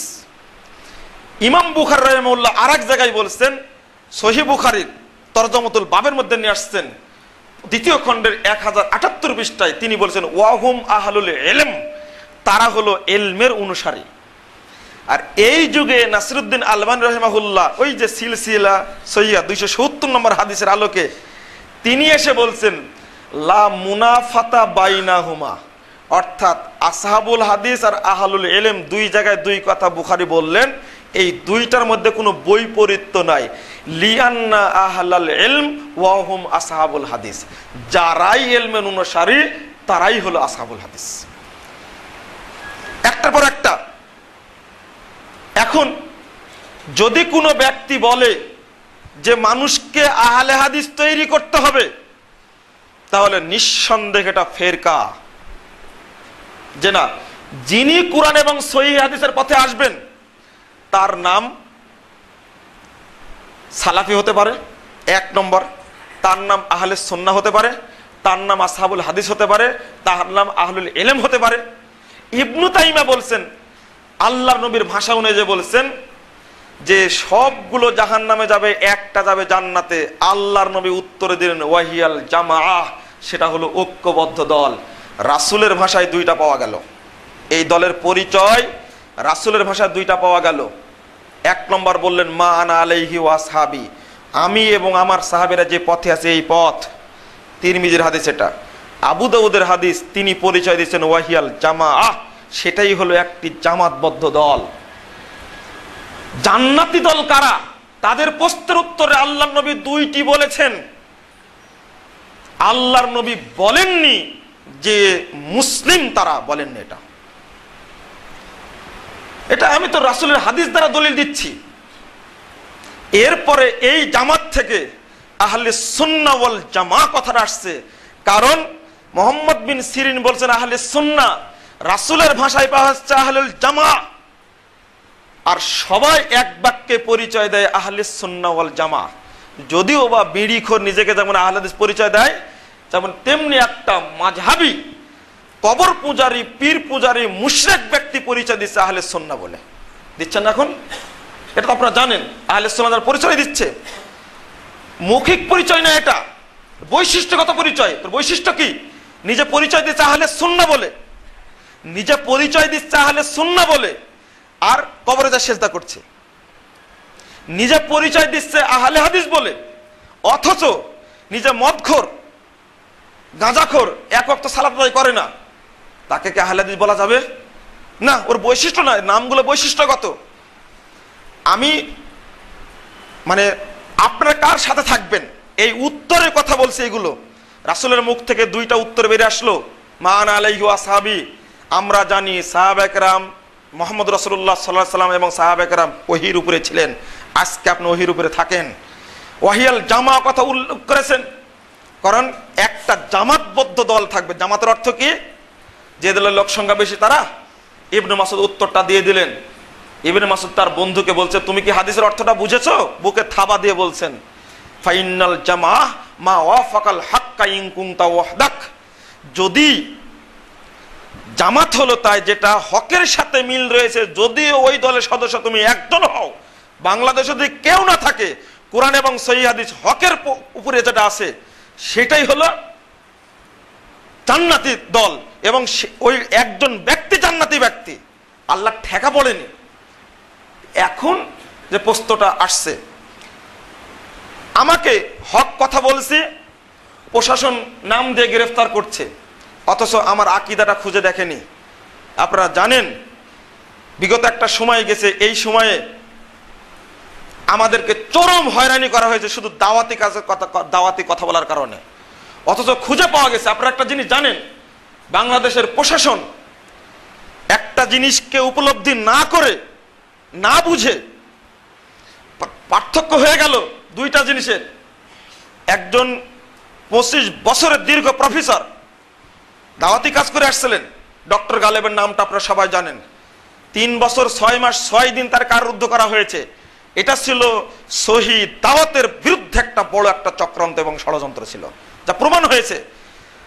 যে মামলাগুলো দেওয়া হয়েছিল, এটা সত্য উদ্ঘাটনের জন্য বলছি, আব্দুর রহমান নিজে স্বীকারোক্তি দেয়, বলছে কোর্টে দাঁড়িয়ে বলছে এইগুলো করেছে আমাদের লোক, ডক্টর গালেব এগুলো করেনি। এরপর কি ছাড়েছিল? বলছি যারা হক কথা বলছে, কথা আগে জানতে হবে কার ওয়েবসাইটে কার কথা আছে। আমি বক্তব্য দিচ্ছি, আজকে একজন যদি ওয়েবসাইটে দিয়ে দেয়, ওই কোন ওয়েবসাইটে দেবে সেটা আমি জানি না, বক্তব্যটা বিশ্লেষণ না করে যে বক্তব্য দিল তাকে আগে খুঁজে বের করো, যে না এটা কখনো ভালো আসেনি, ভালো হয়নি। এটা বাংলাদেশে অসংখ্য ইসলামী দল আছে, অসংখ্য, এক একজন এক এক জিনিস না টানছে। কোরআন এবং সহিহ হাদিস যারা মেনে চলছে, যারা বলছে, তাদের কথার মধ্যে রাসূলের কথার পার্থক্য, সাহাবীদের আমলের পার্থক্য আছে কিনা সেটা খুঁজে বের করুন। যদি পার্থক্য থাকে তাহলে বলবো ওই দল জাহান্নামী। রাসূল সাল্লাল্লাহু আলাইহি সাল্লাম যে ফতোয়া দিতে পারেনি, আপনি সেই ফতোয়া আজকে দাঁড়িয়ে দিচ্ছেন, খুতবায় দাঁড়িয়ে দিচ্ছেন, মাঠে বক্তব্যে বলছেন, লিখছেন। সাহাবায়ে কেরাম যে ফতোয়া দিতে পারেননি, সেই ফতোয়া আমরা দিচ্ছি। দেওয়ার কারণে ক্ষতিগ্রস্ত হচ্ছে ইসলামের প্রকৃত দাওয়াত, ক্ষতিগ্রস্ত হচ্ছে যারা দায়ী ইসলামের, তারা ক্ষতিগ্রস্ত হচ্ছে। আন্তর্জাতিকভাবে ইসলামকে কলঙ্কিত করা হচ্ছে, বাংলাদেশটাকে একটি চরমপন্থী দেশ হিসেবে আখ্যায়িত করা হচ্ছে, অথচ তাদের পক্ষে কতজন? অল্প কিছু সংখ্যক না। আর যারা এক শ্রেণীর মানুষের রুহুটাকে একবার কব্জ করে ধরে রেখেছে, মানুষের রুহুটাকে শিরকপন্থী, বেদাতপন্থী করে রেখেছে, মানুষকে কবরে সেজদা দেওয়াচ্ছে, তারা তো খানকায় বসে বসে, মাজারে বসে বসে ফায়দা লুটছে। ওরা মাঠে নেই, ওরা পুলিশের হাতে গ্রেফতার হয় না। গ্রেফতার হয় কারা? যারা কোরআন এবং সহিহ হাদিসের পক্ষে কথা বলে, তাদেরকে মানে কণ্ঠটা ফায়দা লুটলো কে, এটা দেখতে হবে। ইহুদি খ্রিস্টানদের পাতানো ফাঁদে পড়ে শরীয়তের অবব্যাখ্যা করলে জাতি ক্ষতিগ্রস্ত হবে, মানুষ ক্ষতিগ্রস্ত হবে, দাওয়াত ক্ষতিগ্রস্ত হবে, দায়ীরা ক্ষতিগ্রস্ত হবে। সুতরাং সেই কথা বলা যাবে না। আমি প্রকৃত পরিচয়ের কথা বললাম, সেই পরিচয়ের সূত্র ধরে বলছি আপনাদেরকে। কয়েকটা নাম পাওয়া যায়। একটা সালাফি, আহলে সুন্নাহ ওয়াল জামা, ইবনু তাইমিয়া রাহিমাহুল্লাহ বলছেন, আহলে সুন্নাহ ওয়াল জামা মাযহাবুন কদিমুন মারুফুন ক্বাবলা আন ইয়াখলুকাল্লাহু আবা হানিফা ওয়া শাফি ওয়া আহমদ ওয়া মালিকান। তিনি বলেন ফাইন্নাহু মাযহাবুস সাহাবা তালাক্কাহু আন নবিয়িহিম। ইবনু তাইমিয়া রাহিমাহুল্লাহ দায়িত্বহীন কণ্ঠে বলছেন, দেখেন তিনি বলছেন আহলে সুন্নাহ ওয়াল জামা, এটা একটা পরিচিত পথের নাম, যা আবু হানিফা, মালিক, আহমদ, শাফির জন্মের বহু পূর্বের, আল্লাহ সৃষ্টি করার আগে বহু পূর্বের। ফাইন্নাহু মাযহাবুস সাহাবা, আহলে সুন্নাহ ওয়াল জামাত হলো সাহাবীদের মাযহাব, তালাক্কাহু আন নবিয়িহিম, তারা পেয়েছিলেন তাদের নবী থেকে। তিনি বললেন একটা আহলে সুন্নাহ, যে দেশে যে পরিচয়, যদি আহলে হাদিসই বলতে হবে, সৌদি আরবের লোক আহলে হাদিস বলে না কেন? কুয়েতের লোক আহলে হাদিস বলে না কেন? ও, আপনারাও তো আজকে আহলে হাদিস বলে পরিচয় ছিলেন না। এই দেশে বলা হতো মোহাম্মদী। আজ থেকে 300-400 বছর আগে আহলে হাদিস বলা হতো না, মোহাম্মদী বলা হতো। কেন বলা হতো? তাহলে এই নামটা হলো বৈশিষ্ট্যগত নাম। আর এই নামগুলো বলে গেছেন সাহাবা কেরাম থেকে শুরু করে, এমনকি আবু সাঈদ খুদরি রাদিয়াল্লাহু আনহু যে হাদিসটাতে বলছেন, বাইহাকির 1341 নম্বর হাদিসটা, 1741 নম্বর হাদিসটা, সেখানে বলছে ফাইন্নাকুম খুলুফুনা ওয়া আহলুল হাদিসে বাদানা, আমার পরবর্তী তোমরাই হলো উত্তরসূরি এবং পরবর্তী তোমরাই হলো আহলে হাদিস। এই কথাটা হাসান সনদে বর্ণিত হয়েছে। তাহলে নাম কতটা পাওয়া গেল, এক একটার পরে এক একটা বৈশিষ্ট্যগত নাম। সেই অনুযায়ী আপনাদের অনুরোধ করব যে মূলটা বৈশিষ্ট্যটা দেখতে হবে, আর বৈশিষ্ট্য দেখলে কথা পরিষ্কার হয়ে যাবে, সামনে চলাটা সহজ হবে। সুতরাং পবিত্র কুরআন এবং সহিহ হাদিসকে আঁকড়ে ধরাটাই মূল লক্ষ্য। যে যেখানেই থাকুক না কেন, ও যা বলেই পরিচয় দেখ না কেন, ওটা আমার দেখার বিষয় না। ওর দেখার বিষয় হলো ও আকীদাগতভাবে এবং আমলগতভাবে মুহাম্মদ রাসূলুল্লাহ সাল্লাল্লাহু আলাইহি ওয়াসাল্লামের মানে আদর্শের উপরে টিকে আছে কিনা। আপনারা মানুষের অপব্যাখ্যায়, কোরআন এবং সহিহ হাদিসের অপব্যাখ্যায় বিশ্বাসী না হয়ে সঠিক বুঝটা নিন, যে বুঝটা এসেছে আল্লাহ রাসূল থেকে এবং সাহাবা কেরাম থেকে। আল্লাহ রাব্বুল আলামিন আমাদেরকে সেই রাসূলের দেখানো জান্নাতি পথের অনুসারী করুন, আল্লাহুম্মা আমিন। আল্লাহ তুমি আমাদেরকে এই ভুল পথ থেকে সঠিক পথে, জান্নাতি পথে তুমি অনুসারী করো, আল্লাহুম্মা আমিন। আকুলু কাওলি হাযা আস্তাগফিরুল্লাহ লি ওয়া লাকুম ওয়া লিসাইরিল মুসলিমিন। বিসমিল্লাহির রহমানির রহিম। وأشهد أن لا إله إلا الله وحده لا شريك له وأشهد أن محمدا عبده ورسوله أما بعد فإن خير الحديث كتاب الله وخير الهدي هدي محمد صلى الله عليه وسلم وشر الأمور محدثاتها وكل محدثة بدعة وكل بدعة ضلالة وكل ضلالة في النار. فقد قال الله تعالى في كلامه المجيد والفرقان الحميد: أعوذ بالله من الشيطان الرجيم. ولتكن منكم أمة يدعون إلى الخير ويأمرون بالمعروف وينهون عن المنكر وأولئك هم المفلحون. ولا تكونوا كالذين تفرقوا واختلفوا من بعد ما جاءهم البينات وأولئك لهم عذاب عظيم. عن أبي هريرة رضي الله عنه قال: قال رسول الله صلى الله عليه وسلم: بدأ الإسلام غريبا وسيعود كما بدأ فطوبى للغرباء. رواه مسلم.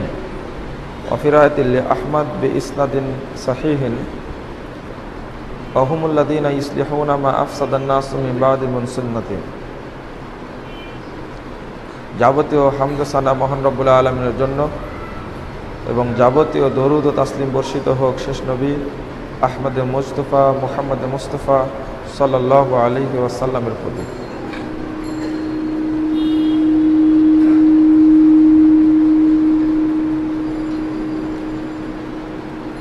ইসলাম বনাম ফেরকাবন্দি।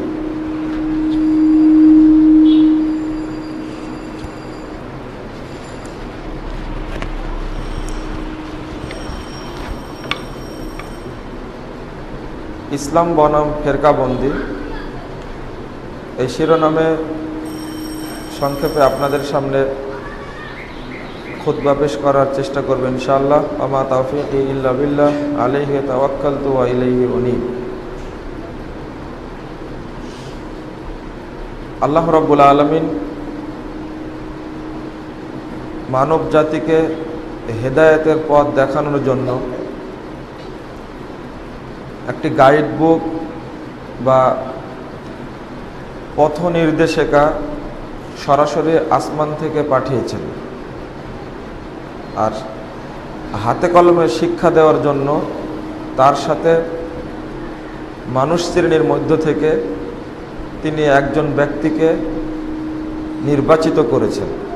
এভাবে আদম আলাইহিস সালামকে সৃষ্টির পর থেকে নিয়ে আমাদের রাসূল শেষ নবী মুহাম্মদ রাসূলুল্লাহ সাল্লাল্লাহু আলাইহি ওয়াসাল্লাম পর্যন্ত ধারাবাহিকতায় লক্ষাধিক নবী রাসূল পাঠিয়েছেন।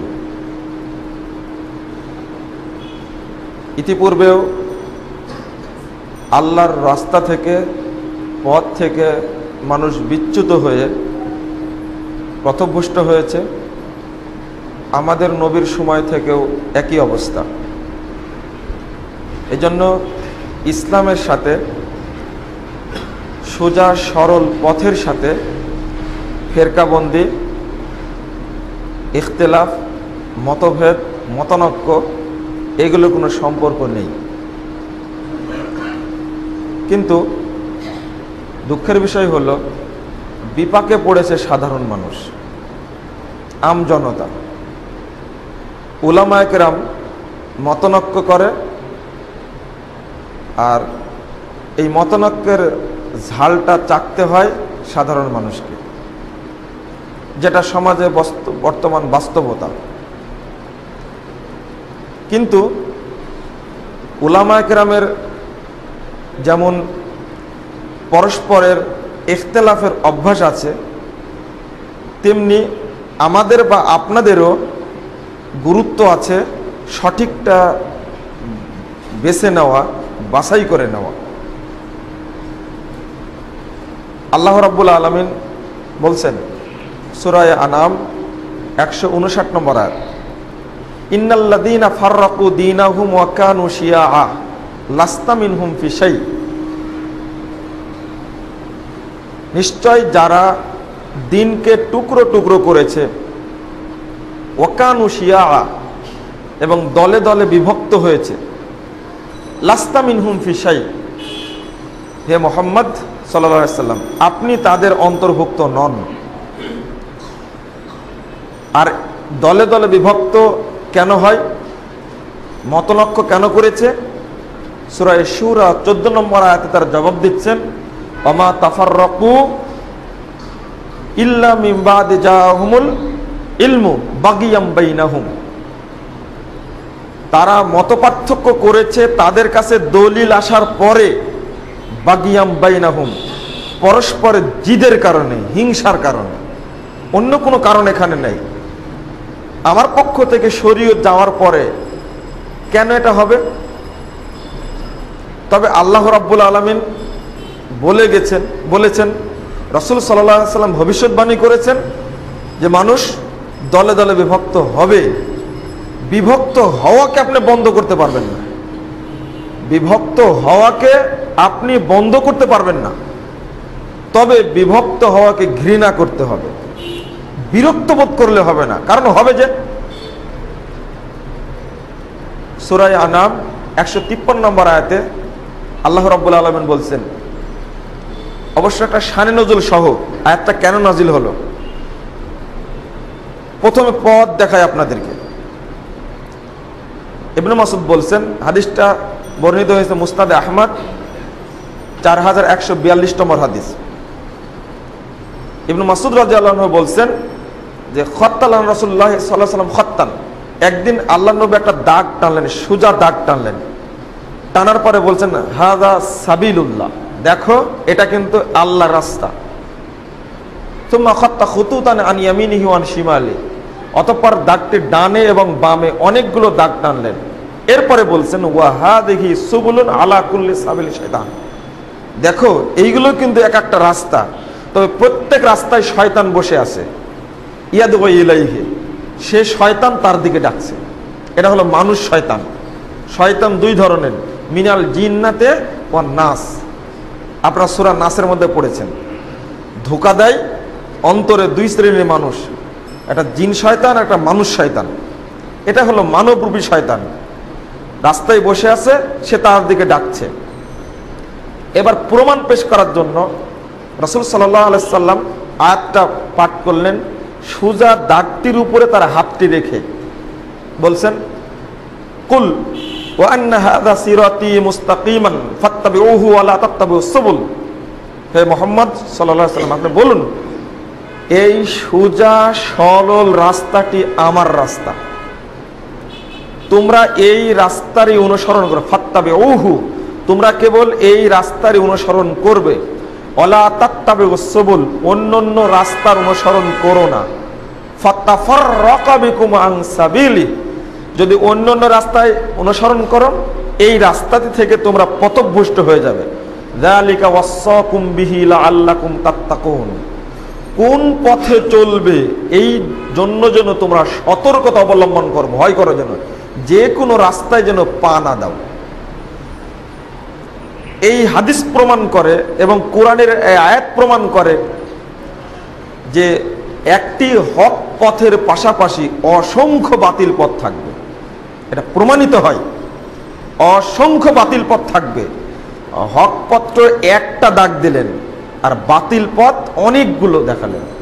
আল্লাহ বলছেন ওয়ালা তাত্তাবিউস সুবুল, অন্যান্য পথের অনুসরণ করো না, একটা পথের অনুসরণ করবে। আপনার প্রশ্ন হতে পারে আল্লাহ নিজেই বলছেন অনেকগুলো পথ তৈরি হবে, তাহলে যে কোনো পথে চললে আমার দোষ কি, সমস্যাটা কি? না, আল্লাহ এই জন্য করেননি। সূরা আল মাইদা 48 নম্বর আয়াতটা খুলবেন। আল্লাহ রাব্বুল আলামিন বলেছেন ওয়ালাউ শাআল্লাহ লা জাআলাকুম উম্মাতাও ওয়াহিদাহ, আল্লাহ চাইলে তোমাদের সকলকে এক উম্মতভুক্ত করতেন, কেউ মতনক্য করতো না, এক উম্মতভুক্ত করতেন আল্লাহ চাইলে। কিন্তু ওয়ালাকিয়াবলুয়াকুম মা আতাকুম, না আল্লাহ করেননি কেন? আল্লাহ যে বিধান তোমাদেরকে দিয়েছেন এই বিধানের ব্যাপারে তোমাদেরকে পরীক্ষা করতে চান আল্লাহ। ওই যে পথ দিলেন একটা, বলে দিলেন পথে চলো না, আল্লাহর নির্দেশ আপনি মানবেন কি মানবেন না, এখানে আত্মসমর্পণ করবেন কি করবেন না, এই জন্য মহা পরীক্ষার জন্য আল্লাহ এটা করেছেন। তারপরে বলছেন আল্লাহ ফাস্তাবিকুল খায়রাত, তোমরা এই সৎ পথে চলবে, কল্যাণের পথে চলবে, এই সমস্ত পথগুলোতে চলবে না। আল্লাহ কেন করেছেন এটা? এই বিভক্ত কেন মানুষ? উদ্দেশ্য বলে দিয়েছেন লিয়াবলুয়াকুম, আল্লাহ তোমাদের পরীক্ষা করতে চান। সুতরাং আপনি বিরক্ত হচ্ছেন কেন? বাংলাদেশে যদি এখন ইসলামের নামে 100 দল থাকে, আগামী 50 বছর হতে হতে আরো 200 দল হবে। কিয়ামত যত ঘনিয়ে আসবে তত দলের উৎপত্তি হবে। এটা তো পথ দেখালেন, এবার মুহাম্মদ সাল্লাল্লাহু আলাইহি সাল্লাম দল দেখাচ্ছেন। হাদিসটা বর্ণিত হয়েছে তিরমিজি 2য় খণ্ডের 92 এবং 93 পৃষ্ঠায়। আল্লাহ নবী অত্যন্ত হুঁশিয়ার উচ্চারণ করে বলছেন লাইয়াতিয়ান্না আলা উম্মতি কামা তাবালিল ইসলামি হাদওয়ান নালিম নাল, সাহাবীরা অবশ্যই আমার উম্মতের মধ্যে ওই অবস্থা সৃষ্টি হবে যেমন সৃষ্টি হয়েছিল বনী ইসরাইলদের মধ্যে, একেবারে মিলে যাবে আমার উম্মত তাদের সাথে। হাদওয়ান নালিম নাল, যেভাবে জুতাই জুতাই সম্পর্ক আমাদের সাথে তাদের, ঠিক ওই রকম আমি আপনি যে জুতা যে পায়ে ব্যবহার করি সমস্ত জাতি কিন্তু ওই জুতো ওই পায়ে ব্যবহার করে, জুতাই কিন্তু কোনো পার্থক্য নেই। এমন একটা উদাহরণ দিয়েছেন, এমন কি শুনো লাইয়াতিয়ান্না হাত্তা ইনকানা মিনহুম মান আতা উম্মাহু আলানিয়া, তাদের যুগে যদি কেউ তার মায়ের সঙ্গে জেনায় লিপ্ত হয় লাকানা ফি উম্মতি মা ইয়াসনাউ যালিক, আমার উম্মতেরও কিছু বদ থাকবে তার মায়ের সঙ্গে জেনায় লিপ্ত হবে। নাউযুবিল্লাহ। মানে এতই মিল থাকবে ইহুদি খ্রিস্টানদের সাথে। বহু উদাহরণ আছে মিল থাকার, কিন্তু গুরুত্ব দিচ্ছেন আল্লাহ নবী মুহাম্মদ সাল্লাল্লাহু আলাইহি সাল্লাম বলেন ইন্না বানি ইসরাইল তাফাররাকাত আলা 73 মিল্লাহ, শোনো বানি ইসরাইলরা বিভক্ত হয়েছিল কিন্তু 72 দলে, আমার উম্মত বিভক্ত হবে 73 দলে, কুল্লুহুম ফিন্নার, সবগুলোই জাহান্নামে যাবে ইল্লা মিল্লাতা ওয়াহিদা, মাত্র একটা দল ব্যতীত। অনেক উদাহরণ আছে ইহুদি খ্রিস্টানদের আচার আচরণে, উঠা বসা, ইবাদতে অনেক আছে, কিন্তু আল্লাহ নবী একটা বেছে নিলেন কেন? আর যেটা বেছে নিলেন সেটা খুব গুরুত্বপূর্ণ। দেখো তারা কিন্তু বিভক্ত হয়েছিল 72টি দলে, আমার উম্মত বিভক্ত হবে 73 দলে, সবগুলো জাহান্নামে যাবে একটা ব্যতীত। প্রশ্ন করলেন সাহাবায়ে কেরাম মা হিয়া ইয়া রাসূলুল্লাহ, আল্লাহ নবী যারা জান্নাতে যাবে তারা কারা? উত্তর দিলেন এখানে মা আনা আলাইহি ওয়া আসহাবি, আমি এবং আমার সাহাবীরা যে পথে আছে, যার উপরে আছে তার উপরে যারা থাকবে তারা জান্নাতে। এখানে উত্তর দিলেন একটা, এখানেই বলে রাখি, মুসলিমরাই বিভক্ত হবে 72-73 দলে। হকপন্থী কারা, যারা জান্নাতে যাবে তারা কারা? এই মুসলিমদের মধ্যে 73টি দলের একটি দল জান্নাতে যাবে, তারা কারা? উত্তর কি মুসলিম হবে? এই প্রশ্নের উত্তর কি মুসলিম হবে? হওয়ার প্রশ্নই আসে না। কারা যাবে রাসূল সাল্লাল্লাহু আলাইহি সাল্লাম সেটা কিন্তু বলে দিলেন, মা আনা আলাইহি ওয়া আসহাবি। এই একটা জবাব দিলেন। 2 নম্বর জবাব দিলেন, আবু দাউদের 631 পৃষ্ঠা হাদিসটা আসছে, রাসূল সাল্লাল্লাহু আলাইহি ওয়াসাল্লাম সেখানে বলছেন, সিনতানি ওয়া সাবুনা ফিন্নার ওয়া ওয়াহিদাতুন ফিল জান্নাহ, 72টা জাহান্নামে যাবে, একটি যাবে জান্নাতে। ওয়াহিয়াল জামাআহ, সেটা একটা ঐক্যবদ্ধ দল, বিভক্ত দল নয়, ঐক্যবদ্ধ। হকের উপরে যারা অটল তারা যাবে জান্নাতে। এটা জামাত কথাটা আসলো এখানে। জবাব 2 ধরনের দিলেন। মুসনাদে আহমদ 16736 নম্বর হাদিসে আসছে, রাসূল সাল্লাল্লাহু আলাইহি ওয়াসাল্লাম বলছেন, বাদাল ইসলাম গরীবান ওয়া সায়াউদু কামা বাদা। ইসলামের সূচনা হয়েছিল অল্প কিছু সংখ্যক মানুষের মধ্য দিয়ে, ওয়া সায়াউদু কামা বাদা, ইসলাম আবার ওই অল্প সংখ্যক মানুষের মাঝে চলে যাবে, লক্ষ কোটি বিলিয়ন মানুষ আমল করবে না। ফাতুবা লিল গুরাবা, এই অল্প সংখ্যক মানুষের জন্যই জান্নাতের তুবা গাছের সুসংবাদ রয়েছে। অল্প তুবা একটা জান্নাতের গাছের নাম, গাছের ফজিলত অনেক, তার ফল হবে কেমন, তার গাছটা কত বড়, গাছের নিচে কি কি নহর আছে, অন্য হাদিসে বর্ণিত হয়েছে। তবে মনে রাখবেন, তুবা একটা জান্নাতের গাছের নাম। যে ব্যক্তি মানে ওই হক পথে চলবে, অল্প সংখ্যক মানুষের মধ্যে থাকবে, ওই ব্যক্তি তুবা জান্নাত পাবে। তারা কারা? রাসূলুল্লাহ সাল্লাল্লাহু আলাইহি ওয়াসাল্লাম এখানে আরেকটা পরিচয় বললেন, ওয়াহুমুল্লাযীনা ইসলিহুন মা আফসাদান নাসু মিন বাদি মিন সুন্নতি। এই সমস্ত লোক তারাই যারা আমার সুন্নাতকে রক্ষা করবে, সংরক্ষণ করবে, মা আফসাদান নাসু মিন বাদি মিন সুন্নতি। তখন যখন মানুষরা আমার সুন্নাতকে নষ্ট করবে, সবাই নষ্ট করছে, সুন্নাতকে মানছে না, সবাই বাদ দিচ্ছে, কিন্তু এক শ্রেণীর মানুষ আমার উপরে, আমার সুন্নাতের উপরে কায়েম থাকবে, সুন্নাতকে সংরক্ষণ করবে, তারা তুবা নামক জান্নাত পাবে। এখানে কিন্তু আর একটা পরিচয় বললেন। তাহলে মোটের উপরে জান্নাতীদের পরিচয় পাওয়া গেল আপাতত 3 রকমের। এটা মুহাম্মদ রাসূলুল্লাহ সাল্লাল্লাহু আলাইহি ওয়াসাল্লাম নিজেই বললেন। এখন কথা হলো এই, মূলত বুঝ দিতে চাচ্ছিলাম, আগে বললেন পথ, অনেক পথ থাকবে। এই হাদিস প্রমাণ করে অনেকগুলো দল থাকবে। আবু দাউদের 631 পৃষ্ঠায় ওই হাদিস আরেকটা জিনিস প্রমাণ করে, ভুয়া আমল থাকবে, অনেক অনেক আমল থাকবে। আল্লাহ রাসূল বলছেন, ওয়াইন্নাহু সায়াখরুজু মিনাল উম্মতি আকওয়াম, সাহাবীরা সাবধান, আমার উম্মতের মধ্যে অচিরেই অনেক ভ্রান্ত দল, বাতিল ফেরকা বের হবে।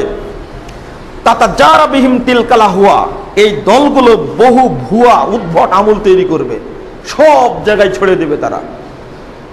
জলাতঙ্ক একটা কথা আছে সমাজে, কুকুরে কামড় দিলে ওকে রোগটা জলাতঙ্ক বলে।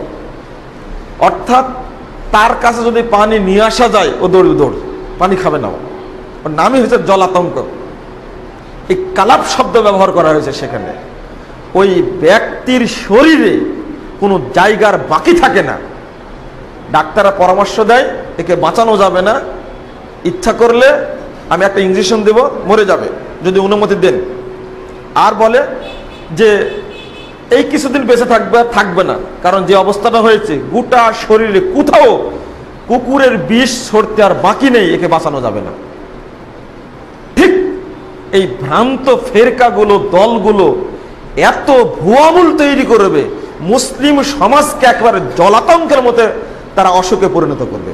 আল্লাহ বলেছেন, তাতাজারা বিহিম তিলকাল আহওয়া কামা ইয়াতাজারাল কালাবু বিসাহিবিহি, কুকুরে কামড়ালে যেমন ভাবে সব জায়গায় ছড়িয়ে পড়ে, কোনো জায়গা বাদ থাকে না।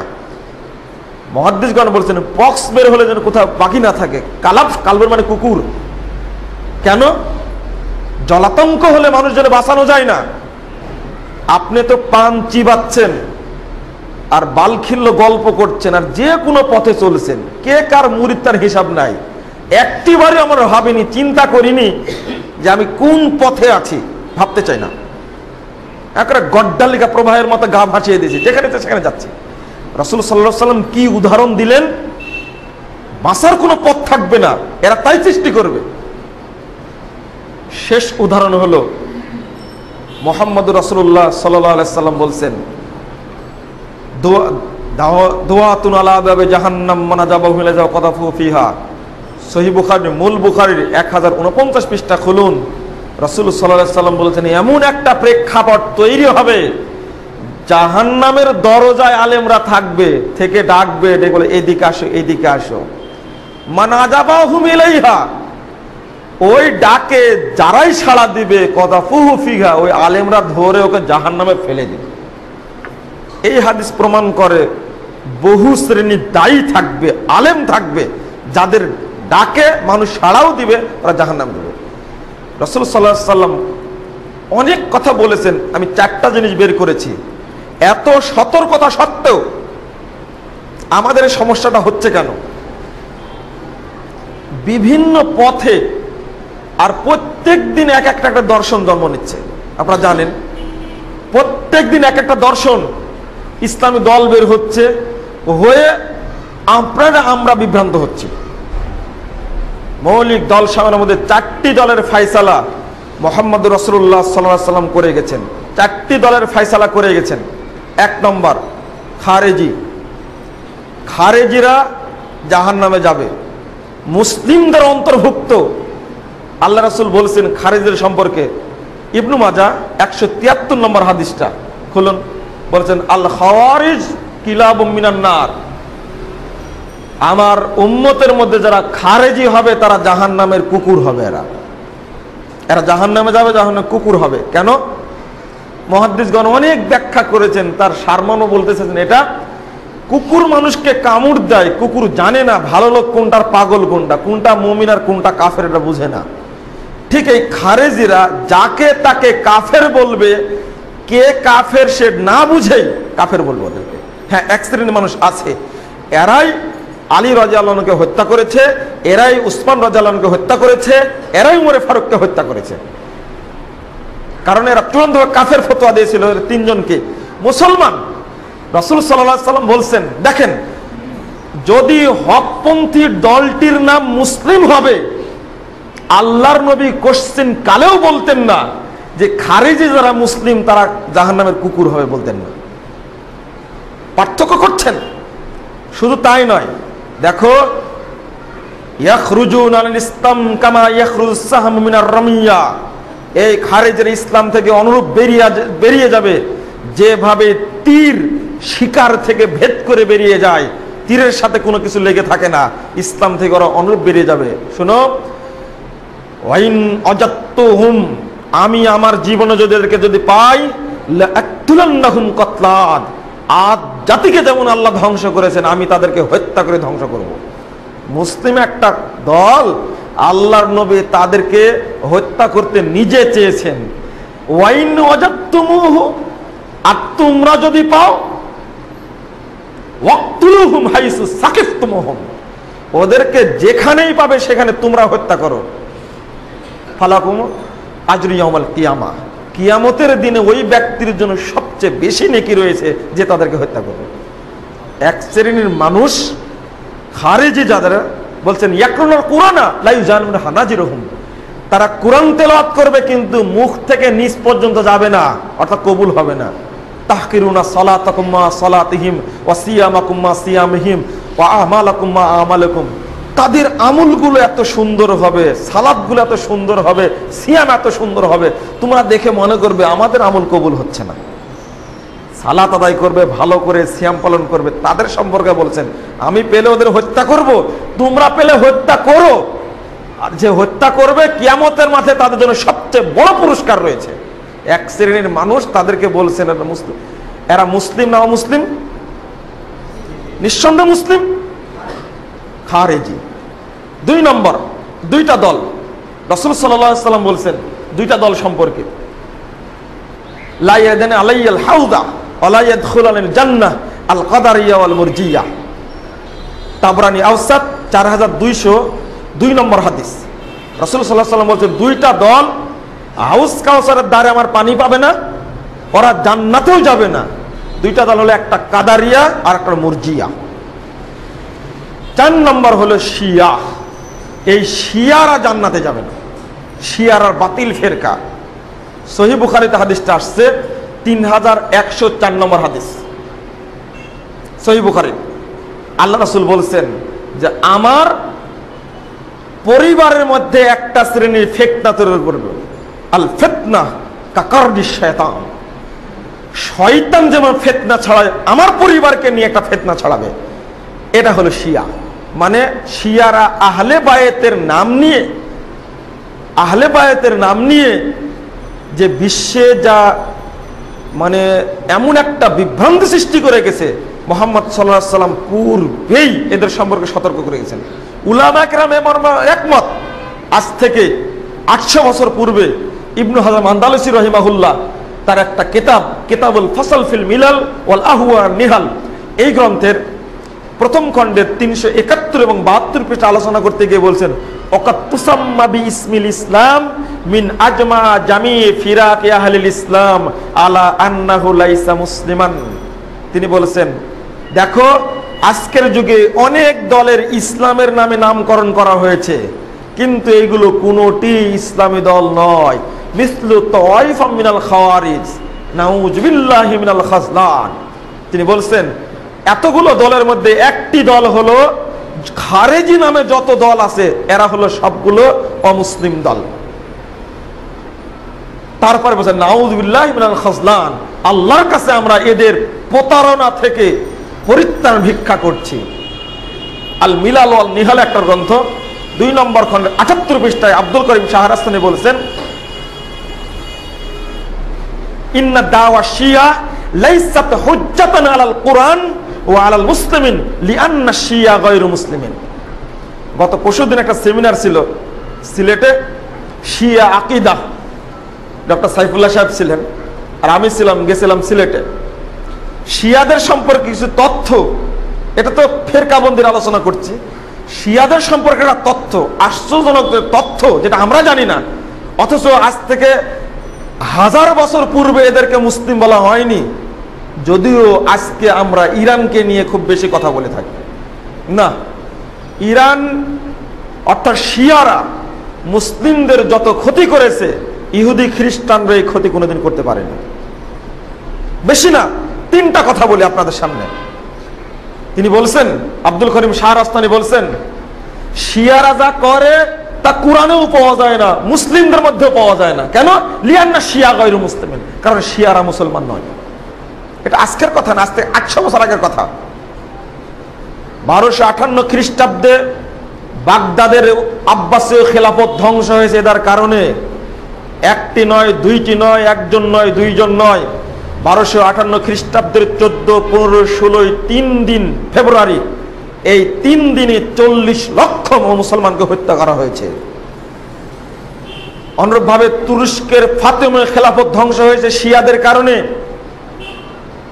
স্পেনের যে মুসলিম ঐতিহ্য নষ্ট হয়েছে 1192 খ্রিস্টাব্দে, ওইদিকে চলে গেলে বক্তব্য সময় বেড়ে যাবে। শুধু মনে করে যে আপনাদেরকে আব্দুর রহমান আদ-দাখিলির মাধ্যমে স্পেন বিজয় করেছিলেন তারেক বিন জিয়াদ, অনেক মুসলিম সৈন্যের রক্তের বিনিময়ে স্পেন জয় লাভ করেছিল। 800 বছর পরে খ্রিস্টানরা ঐক্যবদ্ধ হয়ে স্পেনে একই দিনে 7 লক্ষ মুসলিমকে মসজিদের মধ্যে তালা বেঁধে রেখে হত্যা করেছিল বদমাশ শিয়া মন্ত্রীর কারণে। 1924 সালে কিছুদিন আগে ফাতেমা খেলাফত ধ্বংস হয় ফিলিস্তিনে। এক আশ্চর্যজনক ইতিহাস ষড়যন্ত্র করল আব্দুল হামিদ, সুলতান আব্দুল হামিদ দ্বিতীয় 1924 সালে বলে দিয়েছিলেন, যতদিন আব্দুল হামিদ বেঁচে আছে ততদিন ফিলিস্তিনের আশা তোমরা করো না। এত বড় সিংহের মতো গর্জন দিয়েছিলেন, কিন্তু হয়নি। শিয়াদের চক্রান্তের কারণে বিশ্ব ইতিহাসের শ্রেষ্ঠ বীর বলা হয় সালাউদ্দিন আইয়ুবীর কবরের উপরে বাম পা রেখে ফরাসি জেনারেল গুরিয়ান 1917 সালে বলছে we have come back Salahuddin, Salahuddin আমরা আবার ফিরে এসেছি। আর আমেরিকার জেনারেল বলে দিল কি, direct today insta crusade. Salahuddin শুনে রাখো, 1192 খ্রিস্টাব্দে ক্রুসেড শুরু হয়েছিল, ফিলিস্তিন আজকে জয় করেছি, আজকে ক্রুসেড শেষ হলো। এত বড় উদ্ধক্তি হয়েছে মূলত শিয়াদের কারণে। এই তিনটা খেলাফত নষ্ট হয়েছে, আব্বাসীয় খেলাফত, ফাতেমীয় খেলাফত, উসমানীয় খেলাফত, তিনটাই ধ্বংস হয়েছে। এমনকি 1924 সালে খেলাফতি ব্যবস্থা বিশ্ব থেকে উঠে গেছে, আমরা সব ইতিহাস ভুলে গেছি। এটা বলার উদ্দেশ্য ছিল না। এই চারটি ফেরকার ব্যাপারে মুহাম্মদ রাসূলুল্লাহ সাল্লাল্লাহু আলাইহি ওয়াসাল্লাম পরিষ্কার সিদ্ধান্ত দিয়ে গেছেন। আর পৃথিবীতে যত দল তৈরি হয়েছে এই চারটা ফেরকার সবগুলো শাখা। বন্ধুরা আমার, যেটা বলার মৌলিক উদ্দেশ্য, আজকেও বাংলাদেশে অসংখ্য দল তৈরি হয়েছে, আমাদেরকে ওই রুটে চলতে হবে, ওই রাস্তায় চলতে হবে, ওই সিরাতে মুস্তাকিমে চলতে হবে যে রাস্তায় চলেছেন মুহাম্মদ সাল্লাল্লাহু আলাইহি ওয়াসাল্লাম, যে রাস্তায় চলেছেন সাহাবায়ে কেরাম, যে রাস্তায় চলেছেন তাবেঈনে ইজম, যে রাস্তায় চলেছেন মুহাদ্দিস উলামায়ে কেরাম। নতুন রাস্তা তৈরি হওয়ার কোনো সুযোগ আছে? কোনো সুযোগ নাই। এবং মনে রাখবেন আপনারা, ওই রাস্তা ব্যতীত আরো সামনে নতুন তথ্য বা দর্শন নিয়ে যত দল তৈরি হবে, একেবারে মুখস্থ হলো জাহান্নামী ফেরকাইগুলো, এতে কোনো সন্দেহের অবকাশ নেই। রাস্তায় একটা থাকবে, আপনি একজন আলেম মানুষ, আমি একজন আলেম মানুষ, আপনার মাঝে আমার মাঝে মতনৈক্য থাকতে পারে, এই রাস্তার উপরে হবে, আর একটা রুট তৈরি হওয়ার কোনো সুযোগ নেই। আজকে বিভ্রান্ত হচ্ছে কেন? হ্যাঁ, একটা জিনিস নতুন ভাবে দেখা দিয়েছে। ডাক্তার জাকির নায়েক হাফিজাহুল্লাহ, আল্লাহ তাকে রহম করে হেফাজত করুক, তিনি তার একটা বক্তব্যে মুসলিম ইউনিটি অফ মুসলিম উম্মাহ বক্তব্য বাংলাদেশে প্রচার করেছে। অনেক দলের কথাই বলেছেন, বিশ্লেষণ করেছেন। বিশ্লেষণটা উল্লেখ না করে আমরা মুসলিম তত্ত্বটাকে খাড়া করেছি। মুসলিম তত্ত্ব যেটা, যে মুসলিম বলে পরিচয় দিতে হবে, আর কোনো পরিচয় দেওয়া যাবে না। আমি যেটা কিছুক্ষণ আগে হাদিসগুলো অনুবাদ করলাম, আল্লাহর নবী বলছেন, আল্লাহ রাব্বুল আলামিন আমাদের জাতিকে মুসলিম হিসেবে নাম রাখছেন, ওয়াসাম্মাকুমুল মুসলিমিন, সূরা হজ 78 নম্বর আয়াত। আল্লাহ নাম রাখছেন মুসলিম, কিন্তু মুসলিমরা যে দলে দলে বিভক্ত হবে, এই দলের মধ্যে হকপন্থী কোন দল কোনটি? উত্তর হবে কি মুসলিম? প্রশ্নই আসে না, এত মুসলিম হয় না। আর এই বিশ্লেষণটা আজকে শুরু হলো কেন? এই কোরআনের আয়াত এবং হাদিসটি সাহাবা কেরামের ছিল না? ছিল। মুহাদ্দিস উলামা কেরামের যুগে ছিল না? ছিল। আমরা একটিবারে বিশ্লেষণ করতে গেলাম না যে আসলে কি হবে এর অর্থটা। যেমন সূরা হামিম সেজদার একটা আয়াত ভুলে যাচ্ছে, মান দা ইলাল্লাহ ওয়া আমিলা সালিহা ওয়া ক্বালা ইন্নানি মিনাল মুসলিমিন। যে ব্যক্তি আল্লাহর পথে দাওয়াত দেয় এবং আমলে সলেহ করে আর বলে আমি মুসলিমদের অন্তর্ভুক্ত, এখান থেকে দলিল নেওয়া হয়েছে যে মুসলিম বলতে হবে। একটা কথা দুঃখজনক হলেও সত্য, এই আয়াতের অর্থটাই বুঝেন। দেখেন আপনি করে তাফসির ইবনে কাসির, তাফসিরে কুরতুবী, যে কোনো তাফসির খুলে দেখেন, ওয়া ইন্নানি মিনাল মুসলিমিন অর্থ হলো ওয়া ইন্নানি মিনাল মুহতাদিন, আমি যেন হেদায়েত প্রাপ্ত হয়ে মরি। আর একটা অর্থ সূরা আল ইমরান 103 নম্বর আয়াতটা, যেটা 4 নম্বর আয়াত, ইয়া আইয়ুহাল্লাযীনা আমানুত্তাকুল্লাহ হাক্কা তুকাতিহি ওয়া লা তামুতুন্না ইল্লা ওয়া আনতুম মুসলিমুন। এই আয়াতের অর্থ বলা হচ্ছে, হে ঈমানদারগণ, তোমরা আল্লাহকে ভয় করো, ভয় করার মতো, আর মুসলিম না হয়ে মরো না। তাহলে মুসলিমের বিষয়টা তো আগে না পরে? আগে মুসলিমের বিষয়টি, তারপরে মুমিন, তারপরে আল্লাহকে ভয় করা, তারপরে আল্লাহ বলছেন মুসলিম না হয়ে মরো না তোমরা। ঈমানদারদেরকে বলছে মুসলিম না হয়ে মরো না। তাহলে আয়াতের অর্থটা কি? অর্থাৎ তুমি হেদায়েত না পেয়ে মরো না। হেদায়েত না পড়লে মরলে সমস্যা। সূরা বাকারা 129 নম্বর আয়াত, ইব্রাহিম আলাইহিস সালাম এবং ইসমাঈল আলাইহিস সালাম দুইজন কাবা ঘর তৈরি করে আল্লাহর কাছে দোয়া করছে, ওয়াজআলনা মুসলিমাইন লাকা আমাদের দুইজনকে মুসলিমদের অন্তর্ভুক্ত করুন আপনি। তাহলে কাবাঘর তৈরির আগে কি দুইজন মুসলিম ছিলেন না? মানে আমাদেরকে আপনি হেদায়েত প্রাপ্ত যারা হয়েছেন তাদের অন্তর্ভুক্ত করুন। সূরা সফফাত 104 নম্বর আয়াতটা খুলুন। মুসলিম শব্দটা ব্যবহারের কথা বলছি, সেটা কি ব্যবহার হচ্ছে? ফালাম্মা আসলামা, যখন দুইজন মুসলিম হলেন, যদি অনুবাদ ভুল হবে যে, মানে যখন দুইজন ছেলেকে পেড়ে দিয়েছেন, জবে করবেন, ছেলেও প্রস্তুত বাপও প্রস্তুত, ফালাম্মা আসলামা, দুইজনই যখন আত্মসমর্পণ করেছে, আল্লাহ বললেন তোমরা পরীক্ষায় পাশ করেছো। জবাইয়ের দিকে যাইনি, এই যে কুরবানির সামনে আসছে, এই মিথ্যা ওয়াজটা হবে, জবাই করছেন তো করছেন, কাটে না। ছুরিটা যখন ফেলে দিলেন, পাথর কেটে দুখণ্ডিত হয়ে গেল, তো ওটা কাটে না। আরে কাটা পর্যন্ত তো যায়নি ঘটনা, ওই পর্যন্ত হয়নি। যখনই জবে করবেন, আল্লাহর পক্ষ থেকে পরীক্ষায় পাশ করেছে, চলে আসলো সুসংবাদ। এই আসলামা শব্দ এখানে বের হয়েছে। তাহলে দুইজন মুসলিম তখন হলেন না। দ্বিতীয় বিষয় হলো এই যে আমরা এই দিকটা দেখিনি কেন? একটি দল জান্নাতে যাবে, জান্নাতি দলের নামটা কি? মুহাদ্দিস উলামায়ে কেরাম কি বলে গেছেন? এক নম্বর নাম বলে দিচ্ছেন সালাফি। 2449 নম্বর হাদিস, সহিহ বুখারী খুলুন। মুহাম্মদুর রাসূলুল্লাহ সাল্লাল্লাহু আলাইহি সাল্লাম যখন মারা যাচ্ছেন, ফাতেমা রাদিয়াল্লাহু আনহাকে ডেকে কানে কানে কি বললেন? তখন খুব বিমর্ষ হয়ে গেলেন ফাতেমা রাদিয়াল্লাহু আনহা। তখন আল্লাহ নবী আবার কানে কানে ডেকে বলেছেন, নিমাস সালাফু হাযা, আমার অগ্রগামী হওয়া তোমার জন্য কতই না ভালো। এই সালাফ শব্দ আসছে। নাসিরউদ্দিন আলবানী রাহিমাহুল্লাহকে প্রশ্ন করা হয়েছিল কি বলে পরিচয় দিতে হবে।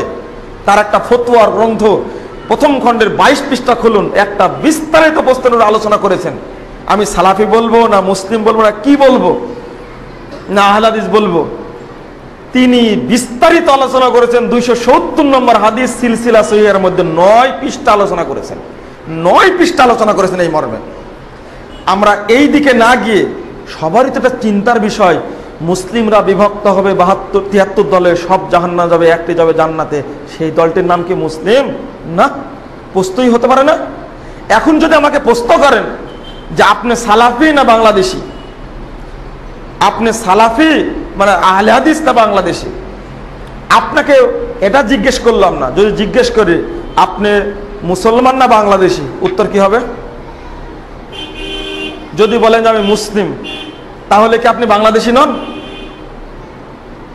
যদি বলেন না আমি বাংলাদেশি, তাহলে কি আপনি মুসলিম নন? উত্তরটা কি হবে? আপনি মুসলিম না বাংলাদেশি? মুসলিম বলছেন, তাই না? তাহলে বাংলাদেশি না? যদি সরকার বুঝতে পারে। আর যদি বলেন আমি মুসলিম, বাংলাদেশি না, আর যদি বলেন বাংলাদেশি, তাহলে কি আপনি মুসলিম না? উত্তরটা কি আসলে? প্রশ্নই ঠিক হয়নি। এর কোনো প্রশ্ন হতে পারে? কোনো প্রশ্নই নাই। যদি আবু বকর রাদিয়াল্লাহু আনহুকে জিজ্ঞেস করেন আপনি মুসলিম না মুহাজির, প্রশ্ন কি ঠিক আছে?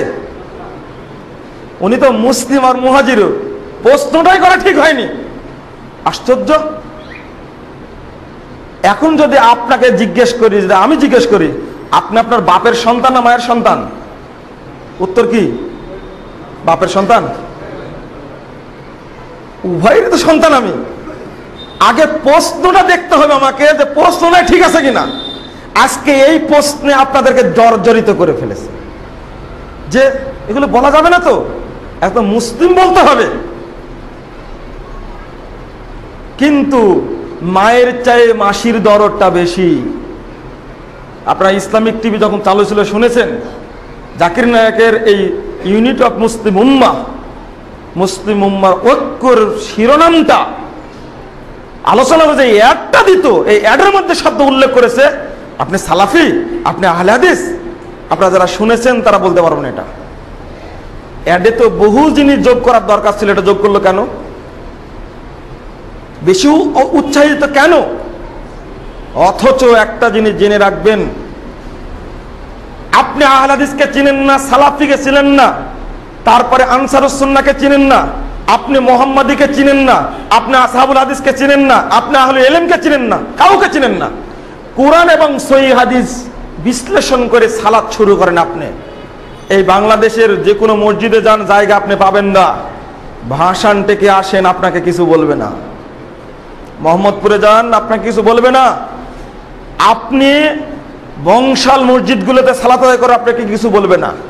কিন্তু এই মসজিদ ছাড়া আপনি অন্য কোনো মসজিদে যান, ঘাট ধরে বের করে দেবে আপনাকে। কেন? ভাষণ থেকে আহলে হাদিস মসজিদ, আলামিন মসজিদ, আহলে হাদিস মসজিদ। আমি আগেই বলেছি, আপনি কিছুই না, আপনি মুসলিম হলেন, হওয়ার পরে কোরআন এবং সহিহ হাদিস ঘেটে পড়লেন, পড়ার পরে সালাত শিখলেন। আপনি সালাত পড়েন, আপনাকে মসজিদ থেকে বের করে দেওয়া হলো। কিন্তু যাদের নাম বলছে আহলে হাদিস, আসহাবুল হাদিস, সালাফি, তাদের মসজিদে যান, আপনার কিছু বলবে না। আপনি পথ পাবেন। বাংলাদেশ থেকে পথ পায়নি, গালিগালাজ করেছে। অস্ট্রেলিয়ায় গিয়ে ঠিকই পথ পেয়েছেন, ইউরোপে গিয়ে ঠিকই পথ পেয়েছেন, বেলজিয়াম গিয়ে ঠিকই পথ পেয়েছেন। এখন বাংলাদেশে এসে ঠাঁই হয় না। এই যে কিছুদিন আগে চাঁদপুরের ঘটনা, 2টা মসজিদ বন্ধ করে দিল। বাঁচাবে কে?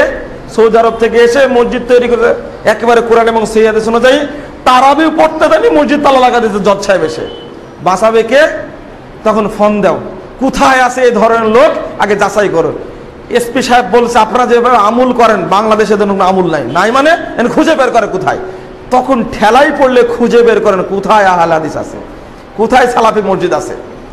আমি বলছি যে হক পেলে মিলিয়ে নিন আপনি।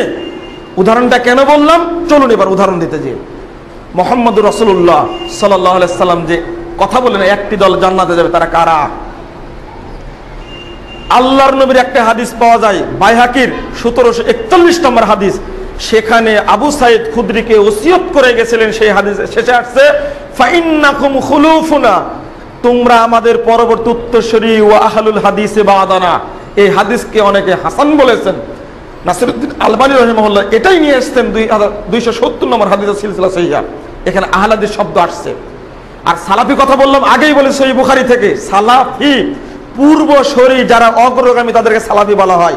কারণ আল্লাহর নবী বললেন তারা জান্নাতি যারা মা আনা আলাইহি ওয়া আসহাবি, আমি এবং আমার সাহাবীরা যে পথে আছে এই পথে যারা থাকবে তারা। পূর্বসূরিদের পরিচয়ে সালাফি বলা হয়, সবচেয়ে উত্তম বৈশিষ্ট্য। 2 নম্বর হলো যে আসহাবুল হাদিস, আহলে হাদিস। সাহাবীরা কোন পথে ছিলেন? পবিত্র কোরআন এবং সহিহ হাদিস মেনে চলেছেন। আরবিটা কি তার? আরবিটা কি? আহলে হাদিস, আসহাবুল হাদিস। আরেকটা শব্দ ওয়াল জামা ব্যবহার করা হয়েছে, ওয়াহিয়াল জামা। আল্লাহ নবী বললেন, রাসূল মুহাম্মদ সাল্লাল্লাহু আলাইহি ওয়াসাল্লাম নিজে হকপন্থীদের পরিচয় দিলেন 3টা, সালাফিরাও এই ধরনের কয়েকটা পরিচয় বলেছেন। আমি এটা বলতে চাচ্ছি, আল্লাহর নবী তিনি পরিচয় দিলেন 3টা, আর আমি আপনাদের বলছি ওইরকম কয়েকটা পরিচয়। অর্থাৎ আমুলে পরিচয়, নামে পরিচয় দরকার নেই। নামের কোনো গুরুত্ব নেই, গুরুত্ব আছে কাজের, আকীদা এবং আমুলের সাথে মিল থাকতে হবে। জিজ্ঞেস করা হলো যে এই হকপন্থী দল কোনটি? ইমাম মুহাম্মদ বিন সিরিন তাবি, তিনি বললেন স্পষ্ট ভাষায়, রাসূলের মৃত্যুর পরে সাহাবীরা 2 ভাগে ভাগ হয়ে গেছিলেন। সাহাবীদের পরে 2টা ভাগে ভাগ হয়ে গেছিলেন, একটার নাম হলো আহলে সুন্নাহ আর একটা হলো আহলে বিদআহ। ওই যে আল্লাহ নবী বললেন বহু ভুয়া আমল তৈরি হবে আমার মৃত্যুর পর পরই। ভুয়া আমল তৈরি হলো 2 ভাগে ভাগ হয়ে গেল। ফাইন কানা মিন আহলিস সুন্নাহ ফায়ুখাযু হাদিসুহুম, সহিহ মুসলিম 11 পৃষ্ঠার হাদিস। যদি তারা আহলে সুন্নাতের অন্তর্ভুক্ত হতো তাদের হাদিস গ্রহণ করা হতো। ওয়াইন কানু মিন আহলিল বিদআহ ফালা ইউখাযু হাদিসুহুম, যদি বেদাতীদের পক্ষ থেকে আসতো তাহলে এটা মেনে নেওয়া হতো না। এখানে আহলে সুন্নাহ পাওয়া গেল মুহাম্মদ বিন সিরিনের বক্তব্য থেকে। আর আল্লাহ নবী বললেন আল জামাআহ, যার কারণে একটি নাম হলো আহলে সুন্নাহ ওয়াল জামাআহ। যদিও বা বাংলাদেশে আহলে সুন্নাহ নামে অনেক পরিচয় দেয়, কিন্তু তারা মাজার পূজারি, গাঁজাখোর। তারা অনেকে আহলে হাদিস পরিচয় দেয়, যদিও সবচেয়ে বড় সুদখোর ওই ব্যক্তি, সবচেয়ে গাঁজাখোর ওই ব্যক্তি, সবসময় ডুগি তবলা নিয়ে থাকে, ও মারেফতি ফকির হয়ে গেছে। জন্ম কোথায়? আহলে হাদিস ঘরে। ও কি হকপন্থী? না। বৈশিষ্ট্য পরিচয় হবে। মুহাম্মদুর রাসূলুল্লাহ সাল্লাল্লাহু আলাইহি ওয়াসাল্লাম বৈশিষ্ট্য বলেছেন, আল্লাহ রাব্বুল আলামিনের বৈশিষ্ট্য বললেন। আমার বলার উদ্দেশ্য এটা যে এই নামগুলোর প্রতি এত ঘৃণা কেন? আপনাকে নাম বলতে কে বলেছে? এক শ্রেণীর মানুষ সালাফি শব্দটাকে বলছে ফেরকা, যে না সালাফি শব্দ ফেরকা নয়, এটা হলো আকীদার নাম। আহলে সুন্নাহ ওয়াল জামাত এটা দল নয়, এটা আকীদার নাম। আহলে হাদিস এটা দল নয়, এটা আকীদার নাম। আসহাবুল হাদিস এটা দল নয়, আকীদার নাম এটা। আমরা একটা জিনিস বোঝানোর চেষ্টা করি, যদি আহলে হাদিসই বলতে হবে, সৌদি আরবে গিয়ে আহলে হাদিস পাবেন নাই, কি বলে তারা? সালাফি বলে। কুয়েতে গিয়ে পাবেন না, আহলে হাদিস বলে না, সালাফি বলে। বাংলাদেশে আহলে হাদিস কথাতেই পরিচিত ঘটেছে বেশি দিন না, 500 বছর আগে আপনারা কি বলতেন বেশি? মোহাম্মদী। এখনো চালু আছে হেদাতি, ফরাজি, রফাদানি চালু আছে না? এটা একটা বৈশিষ্ট্যগত নাম, এটা চালু আছে এক এক এলাকায় এক একটা। ইন্দোনেশিয়াতে আহলে হাদিসও পাবেন না, সালাফি পাবেন না, পাবেনটা কি? মোহাম্মদী পাবেন। মালয়েশিয়াতে গিয়ে আপনি আহলে হাদিস পাবেন না, মোহাম্মদী পাবেন না, সালাফি পাবেন না, কিন্তু আপনার মতো লোক পাবেন, তাদেরকে বলা হয় আনসারুস সুন্নাহ। কেন? ওই দেশে পরিচয় আনসারুস সুন্নাহ বলে। যেমন আমাদের গ্রামটাকে, আমি নিজে যে গ্রামে জন্ম নিয়েছি, ওই গ্রামের নামই হলো হেদাতি পাড়া, বা হেদাতি পাড়া। পার্সের লোককে বলে বেদাতি পাড়া বলা হয়। ওই হেদাতি পাড়ার লোক হেদাতি অর্থ বুঝে না, বেদাতি পাড়ার লোক বেদাতি অর্থ বুঝে না তারা। এটা এখনকার কথা বলছি, এটা বৈশিষ্ট্যগত নাম। কিন্তু কেন আসহাবুল হাদিস, সালাফি, আহলে হাদিস, আহলুল ইলম, আহলে সুন্নাহ ওয়াল জামাত কেন বলা হয়?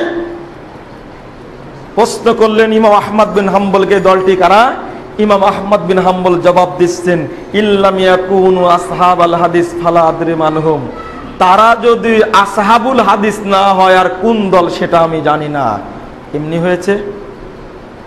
ইমাম বুখারী উস্তাদ আলী ইবনুল মাদানীকে জিজ্ঞেস করেন, তিনি বলেছেন ওয়াহুম আহলুল হাদিস আল্লাযীনা ইয়াতাহাদুনা মাযাহিবার রাসূল ওয়া ইয়াদুব্বুনাল ইলম লাউলাহুম লাম নাজিদ আনিল মুতাজিলা ওয়া রাফিজা ওয়াল জাহমিয়া ওয়ালা আহলির রিজায় রায় শাইয়্যাম মিনাস সুনান।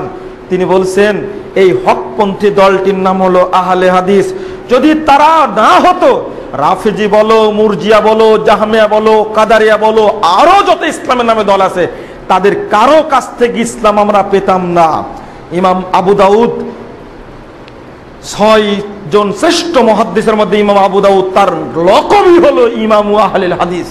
তিনি বলছেন ইল্লাম ইয়াকুনু আসহাবাল হাদিস ফালা আদরি মানহু লান্দারাসাল ইসলাম ইয়ানি আসহাবুল হাদিস। দেখো এই আসহাবুল হাদিসরা যদি টিকে না থাকতো পৃথিবীতে, তাহলে ইসলাম দুনিয়া থেকে মিটে যেত। ইমাম বুখারীকে জিজ্ঞেস করেন, এই কথাগুলো সব ইমাম বুখারী একটা কিতাবুত তারিখ প্রথম খণ্ডের 37 পৃষ্ঠায় আপনি পাবেন এটা। তিনি বলছেন ওহুম আসহাবুল হাদিস, তিনি বলছেন এটা আসহাবুল হাদিস। সহিহ বুখারীর মধ্যে 1078 পৃষ্ঠা আলোচনা করতে গিয়ে ইমাম বুখারী বলছেন ওয়াহুম আহলুল ইলম, তারা হলো ইলমের অনুসারী। ইমাম বুখারীর মৃত্যু হয়েছে 256 হিজরিতে, আর আলবানী রহিমাহুল্লাহ এই দুইটা নামের পরিচয় দিয়েছেন। এক জায়গায় ইমাম বুখারী বলছেন আহলুল ইলম, আর এক জায়গায় বলছেন আসহাবুল হাদিস। আলবানী 99 সালে এসে বলছেন লা মুনাফাতা বাইনাহুমা, আহলুল ইলম আর আহলুল হাদিসের মধ্যে কোনো পার্থক্য নাই। লিআন্না আসহাবুল হাদিস ওয়া হুম আহলুল ইলম, যারাই আহলে হাদিস তারাই আহলুল ইলম। খুলুন সিলসিলা সহিহা 478 পৃষ্ঠায় খুললেই আপনি পাবেন আলোচনাটা। আমার বলার উদ্দেশ্য এটা, আপনি ইবনে তাইমিয়াকে জিজ্ঞেস করেন হকপন্থী দল কোনটা, তিনি বলছেন আহলুস সুন্নাহ ওয়াল জামাআহ মাযহাবুন কদীমুন মারুফুন ক্বাবলা ইয়াখলুকাল্লাহু আবা হানিফা ওয়া শাফিয়া ওয়া মালিকান ওয়া আহমাদা ফাইন্নাহু মাযহাবুস সাহাবা তালাক্কাহু আন নাবিয়িহিম। মিনহাজুস সুন্নাহ প্রথম খণ্ডের 156 পৃষ্ঠা খুলুন।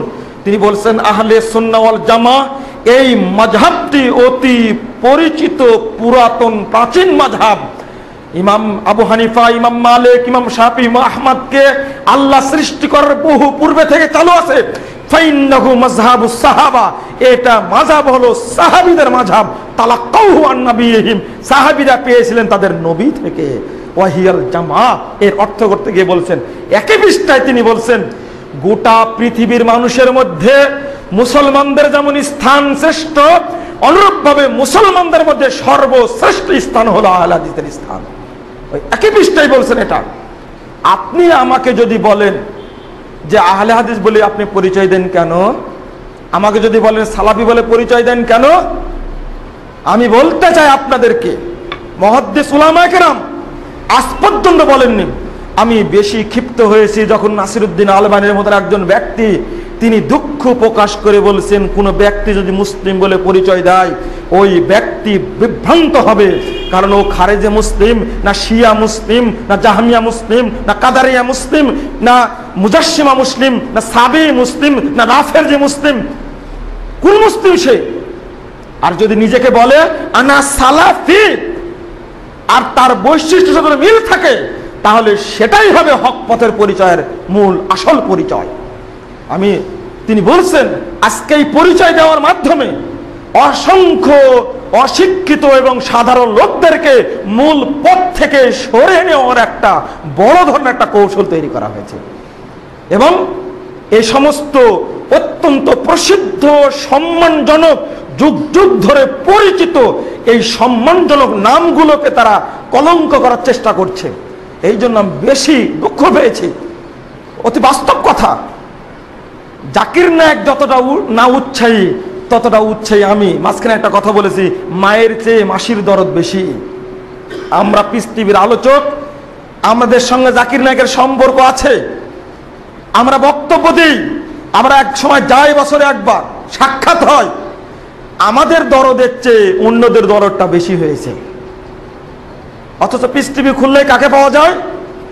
পাওয়া যায় ডক্টর শহীদুল্লাহকে, পাওয়া যায় আব্দুর রাজ্জাক বিন ইউসুফকে, পাওয়া যায় মতিউর রহমান মাদানীকে, পাওয়া যায় আমানুল্লাহ মাদানীকে, পাওয়া যায় মুজাফফর বিন মুহসিনকে। আরো যদি উলামায়ে কেরামকে বলি, নামগুলো বলি, একটুকু তো বোঝার চেষ্টা করতে হবে। জাকির নায়েক বলেন আল্লাহ আমাকে কৌশল এবং যুক্তি দিয়ে সহযোগিতা করেছেন। স্পষ্ট ভাষায় বলেন এটা। এই জিনিসটা তো বুঝতে হবে। হাদিসের দার্স কে দেয়, বক্তব্য কে দেয়? আর কোন উলামায়ে কেরাম ছিল না? তিনি কেন জড়ো করলেন এগুলোকে এক জায়গায় করে? মালয়েশিয়ার যত বড় আলেম তিনি কেন জড়ো করলেন? ইন্দোনেশিয়ার যত আলেম বড় আলেম কেন জড়ো করলেন? তার একটা যে দাওয়াতি কৌশল, একই জায়গায় বসা রেখে একেবারে হক কথাগুলো সব বের করে নিয়েছে, এখন প্রচার করছে। তার জন্য দোয়া করুন আল্লাহ রাব্বুল আলামিন হকটাকে যেন গোটা পৃথিবীতে প্রতিষ্ঠা দান করেন। আল্লাহুম্মা আমিন। আমি গর্বের সাথে বলি, আজকে যদি দুবাইয়ের মানুষ সহযোগিতা না করত, সালাফি আকীদা না হতো, জাকির নায়েককে বের করে দিতেন। অথচ আল্লাহর অশেষ রহমত, দীর্ঘ 1 মাস এতগুলো আলেম গেছে সেখানে, দুবাইয়ের শাসক সহযোগিতা করেছেন সর্বাত্মকভাবে। এখন তার সমস্যা চলছে সর্বাত্মকভাবে। সৌদি উলামায়ে কেরাম, কাতারের মানুষ, দুবাইয়ের মানুষ, বাহরাইনের মানুষ একেবারে প্রাণ ঢালা সহযোগিতা করছে তাকে। কেন করছেন তারা? কেন করছেন? আসল ইতিহাস না জেনে যদি আমি কথা বলি, আজকে আমাদের কিছু তরুণ ভাইও এই নামের সাথে সাথ দিয়েছে। কেন? হকপন্থী দল কোনটি যদি পরিচয় হয় মুসলিম, আমি বলবো এটা মুহাম্মদ সাল্লাল্লাহু আলাইহি সাল্লামের পরিচয়ের বিরোধী কথা বলা হলো। কারণ আল্লাহ নবী যে পরিচয় দিয়েছেন মুসলিম কথা বলেননি, তিনি বৈশিষ্ট্যের কথা বলেছেন। অনুরূপভাবে মুহাদ্দিস উলামায়ে কেরাম যে বাক্যগুলো বলেছেন, আমার শেষ কথা হলো খারেজি একটা গোষ্ঠীর নাম, শিয়া একটা গোষ্ঠীর নাম, একটা আকীদা। হানাফি, শাফি, মালিকি, হাম্বলি, চরমুনাই, অনুরূপভাবে দেওবন্দি আর বেরলভি, আট্রাসি, ফুরফুরা, ফুলতলি, যতগুলো নাম রয়েছে বেদাতি নাম, ব্যক্তি ভিত্তিক, গোষ্ঠী ভিত্তিক নাম। আহলে হাদিস এটাকে গোষ্ঠী ভিত্তিক নাম, সালাফি এটাকে গোষ্ঠী ভিত্তিক নাম, আহলুল ইলমকে গোষ্ঠী ভিত্তিক নাম। কেউ কোনো প্রমাণ দিতে পারবে যে আহলে হাদিস শব্দটা অমুক ব্যক্তি তৈরি করেছে? আমি আজকে গ্যারান্টি দিয়ে গেলাম, ভিডিও হচ্ছে শুনবেন, কিয়ামত পর্যন্ত গ্যারান্টি দিয়ে গেলাম, কোনো ইতিহাস পাওয়া যাবে না কোনো ব্যক্তি তৈরি করেছে বা দল তৈরি করেছে। সালাফি কোনো ব্যক্তি তৈরি করেছে বা কোনো দল তৈরি করেছে, আহলুল ইলম বা আহলুল হাদিস কোনো ব্যক্তি তৈরি করেছে বা কোনো দল তৈরি করেছে। কিন্তু আমাকে যদি বলেন খারেজি কেন হয়েছে? জুল খোয়াইসির নামে আলী রাদিয়াল্লাহু দল থেকে বের হওয়ার খারেজি হয়েছে। শিয়া কেন হয়েছে? তারা আলী রাদিয়াল্লাহু যে মুনাফিকি করেছিল, শৈথিল্য দেখিয়েছিল, তাই খারেজি হয়েছে। এদের সৃষ্টি হয়েছে 40 হিজরিতে, খারেজির সৃষ্টি হয়েছে 35 হিজরিতে। কিন্তু এমন কোন বাপের বেটা আছে সামনে, আমার সামনে এসে বলতে পারবে সালাফি নামটি অমুক যুগে তৈরি হয়েছে, আহলে হাদিস নামটা অমুক ব্যক্তির কারণে চালু হয়েছিল। প্রত্যেকটা তৈরি হয়েছে ব্যক্তি ভিত্তিক, গোষ্ঠী ভিত্তিক, জাতি ভিত্তিক, দল ভিত্তিক। কিন্তু যেগুলো নামগুলো ঈর্ষণীয় নাম, এই নামগুলো বেদাতিরা নিলে এক আহলে হাদিস মসজিদ লেখা থাকতে বেদাতিদের গায়ে দাউ দাউ করে আগুন জ্বলে থাকে, সহ্য করতে পারে না। শেষের কথা বলে বক্তব্য, আজকের খুতবা শেষ। নাসিরউদ্দিন আলবানী রহিমাহুল্লাহ, আমি এতগুলো বিদ্যানের নাম বললাম। নাসিরউদ্দিন আলবানী 1999 সালে 2রা সেপ্টেম্বর তিনি মারা গেছেন। তার হাদিসটা খুলে দেখুন, তিনি এই পরিচয়গুলো বলেছেন। তিনি শেষ কথা বলেছেন, অহুম আহলুল হাদিস, এই হকপন্থী দলটির নাম হলো আহলে হাদিস। লা ইয়াতাসাবুনা লিকাউলি শাখসিন মুআইয়িনিন, তারা অন্য কোনো ব্যক্তির প্রাধান্য দেয় না, তাকলিদ করে না। মাহমা আলা ওয়া সামা হাসা মুহাম্মাদান সাল্লাল্লাহু আলাইহি সাল্লাম, একমাত্র মুহাম্মদ ব্যতীত কোনো ব্যক্তির কথাকে তারা প্রাধান্য দেয় না। খিলাফু গায়রিহিম, অন্যান্য যত লোক আছে তাদের বিরোধী আহলে হাদিসরা। কেন? ওয়াহুম ইয়াতাআসসাবুনা লিআকওয়ালি আইম্মাতিহিম, যত দল আছে সমস্ত দল নিজ নিজ দলনেতার অনুসরণ করে। ওয়া আহলুল হাদিস ইয়াতাআসসাবুনা লিআকওয়ালি নবিয়িহিম, আর একমাত্র আহলে হাদিসগণ তাদের নবীর বক্তব্যকে আঁকড়ে ধরে থাকে। এর কথা বলার পরে বলছেন, ফালা আদাবা বাদা হাযাল বায়ান, বিশ্ববাসী শুনে রাখুন, আমি যে বক্তব্য দিলাম তাতে আশ্চর্য হওয়ার কিছু নয়। আইয়াকুনা আসহাবাল হাদিস হুমুত তাইফাতুয যাহিরা ওয়াল ফিরকাতুন নাজিয়া বাল উম্মাতুল আসাদ আশ-শুহাদা ওয়াল খালক।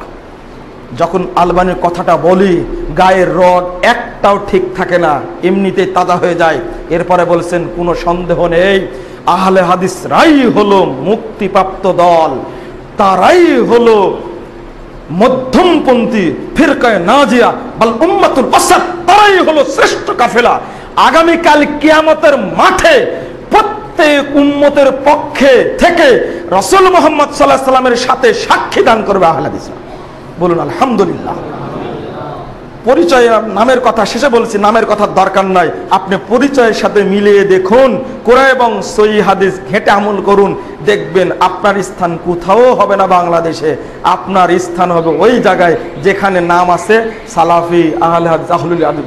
এই জন্য বলছে এটা দেশভিত্তিক, গোষ্ঠীভিত্তিক নাম নয়। এটা আমি আপনাদের অনুরোধ করব, আপনি নিজে মুসলিম বলুন এবং কোরআন এবং সহিহ হাদিসের প্রতি আমল করুন।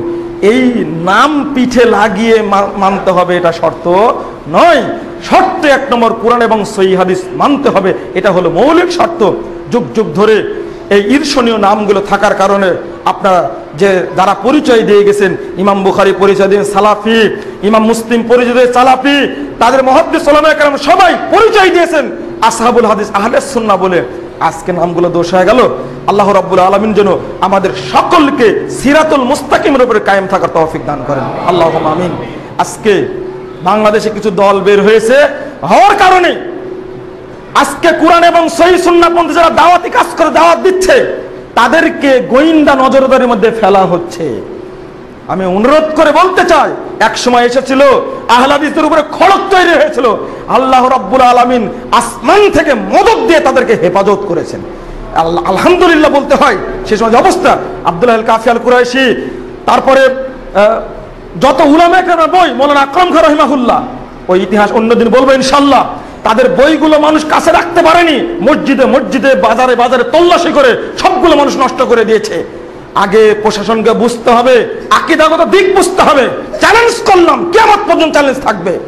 আহলে হাদিস যারা কাফেলা, তারা কোনোদিন চরমপন্থা, তথাকথিত যারা আলীকে হত্যা করেছে, ওসমানকে হত্যা করেছে, ওমর ফারুককে হত্যা করেছে, যাদেরকে মুসলিমদেরকে কাফের বলে, যারা, তাদের সাথে আহলে হাদিসের কোনো সম্পর্ক নেই, কোনোদিন ছিল না, আজও নেই, কিয়ামত পর্যন্ত থাকবে না। চ্যালেঞ্জ করলাম এটা। অতএব কোন শাসককে, কোন গোয়েন্দাকে কোন বিশ্লেষণ করতে হলে আগে বিশ্লেষণ করে দেখতে হবে, তাদের সাথে কথা বলতে হবে, পবিত্র কোরআন এবং সহিহ হাদিস ঘেটে দেখতে হবে। আহলে হাদিস প্রতিষ্ঠান, আহলে মজলিসগুলোতে কখনো কোনো গোয়েন্দাগিরি চলবে না, কোন রকমের তৎপরতা চলবে না। কোরআন এবং সহিহ হাদিসের পক্ষে কথা বলছি, সেটা জেনে তারপর পদক্ষেপ নিতে হবে। আমি অনুরোধ করি, তথা কথিত তৈরি হয় ভুল ভুল কোনো নতুন করে ইসলামী দল যদি বের হয়, এই জন্য আহলে হাদিসরা দায়ী নয়। আহলে হাদিসদের পথ হলো রাসূল মুহাম্মদ সাল্লাল্লাহু আলাইহি ওয়াসাল্লামের পথ, আহলে হাদিসদের পথ হলো সাহাবায়ে কেরামের পথ, আহলে হাদিসদের পথ হলো সালাফিদের পথ, এই পথ হলো মুহাদ্দিস উলামায়ে কেরামের পথ। আজও ছিল, আজও আছে, ইনশাআল্লাহ কিয়ামত পর্যন্ত থাকবে। খারেজি শিয়া ধ্বংস হয়েছে, মুরজিয়া ধ্বংস হয়েছে, জাহামিয়া ধ্বংস হয়েছে, যত দল তৈরি হয়েছে ধ্বংস হয়েছে, আধুনিকতার নামে হোক, ইসলামের নামে হোক, সব ধ্বংস হয়েছে। একমাত্র এই আকীদায় টিকে আছে, ইনশাআল্লাহ কিয়ামত পর্যন্ত টিকে থাকবে ইনশাআল্লাহ, এতে সন্দেহ অবকাশ নাই। আল্লাহ তুমি হকপন্থী দায়ীদেরকে হেফাজত করো। আল্লাহ আল্লাহ তুমি কোরআন এবং সহিহ হাদিসের পথকে তুমি হেফাজত করো। আল্লাহ যারা বাতিল পথে আছে তাদেরকে তুমি হেদায়েত দান করে সিরাতুল মুস্তাকিম নিয়ে আসো। আল্লাহুম্মা আমিন। আকুলু কাওলি হাদা আস্তাগফিরুল্লাহ লি ওয়া লাকুম ওয়া লিসাইরিল মুসলিমিন।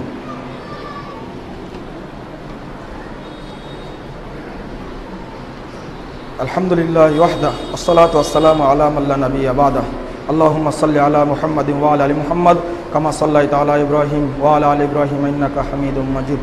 اللهم بارك على محمد وعلى ال محمد كما باركت على ابراهيم وعلى ال ابراهيم انك حميد مجيد. ربنا آتنا في الدنيا حسنه وفي الاخره حسنه وقنا عذاب النار. ربنا فاغفر لنا ذنوبنا وكفر عنا سيئاتنا وتوفنا مع الابرار. اللهم اعز الاسلام والمسلمين، اللهم اعز الاسلام والمسلمين وانصر عساكر الموحدين، وانصر عساكر الموحدين. اللهم انصر من نصر دين محمد صلى الله عليه وسلم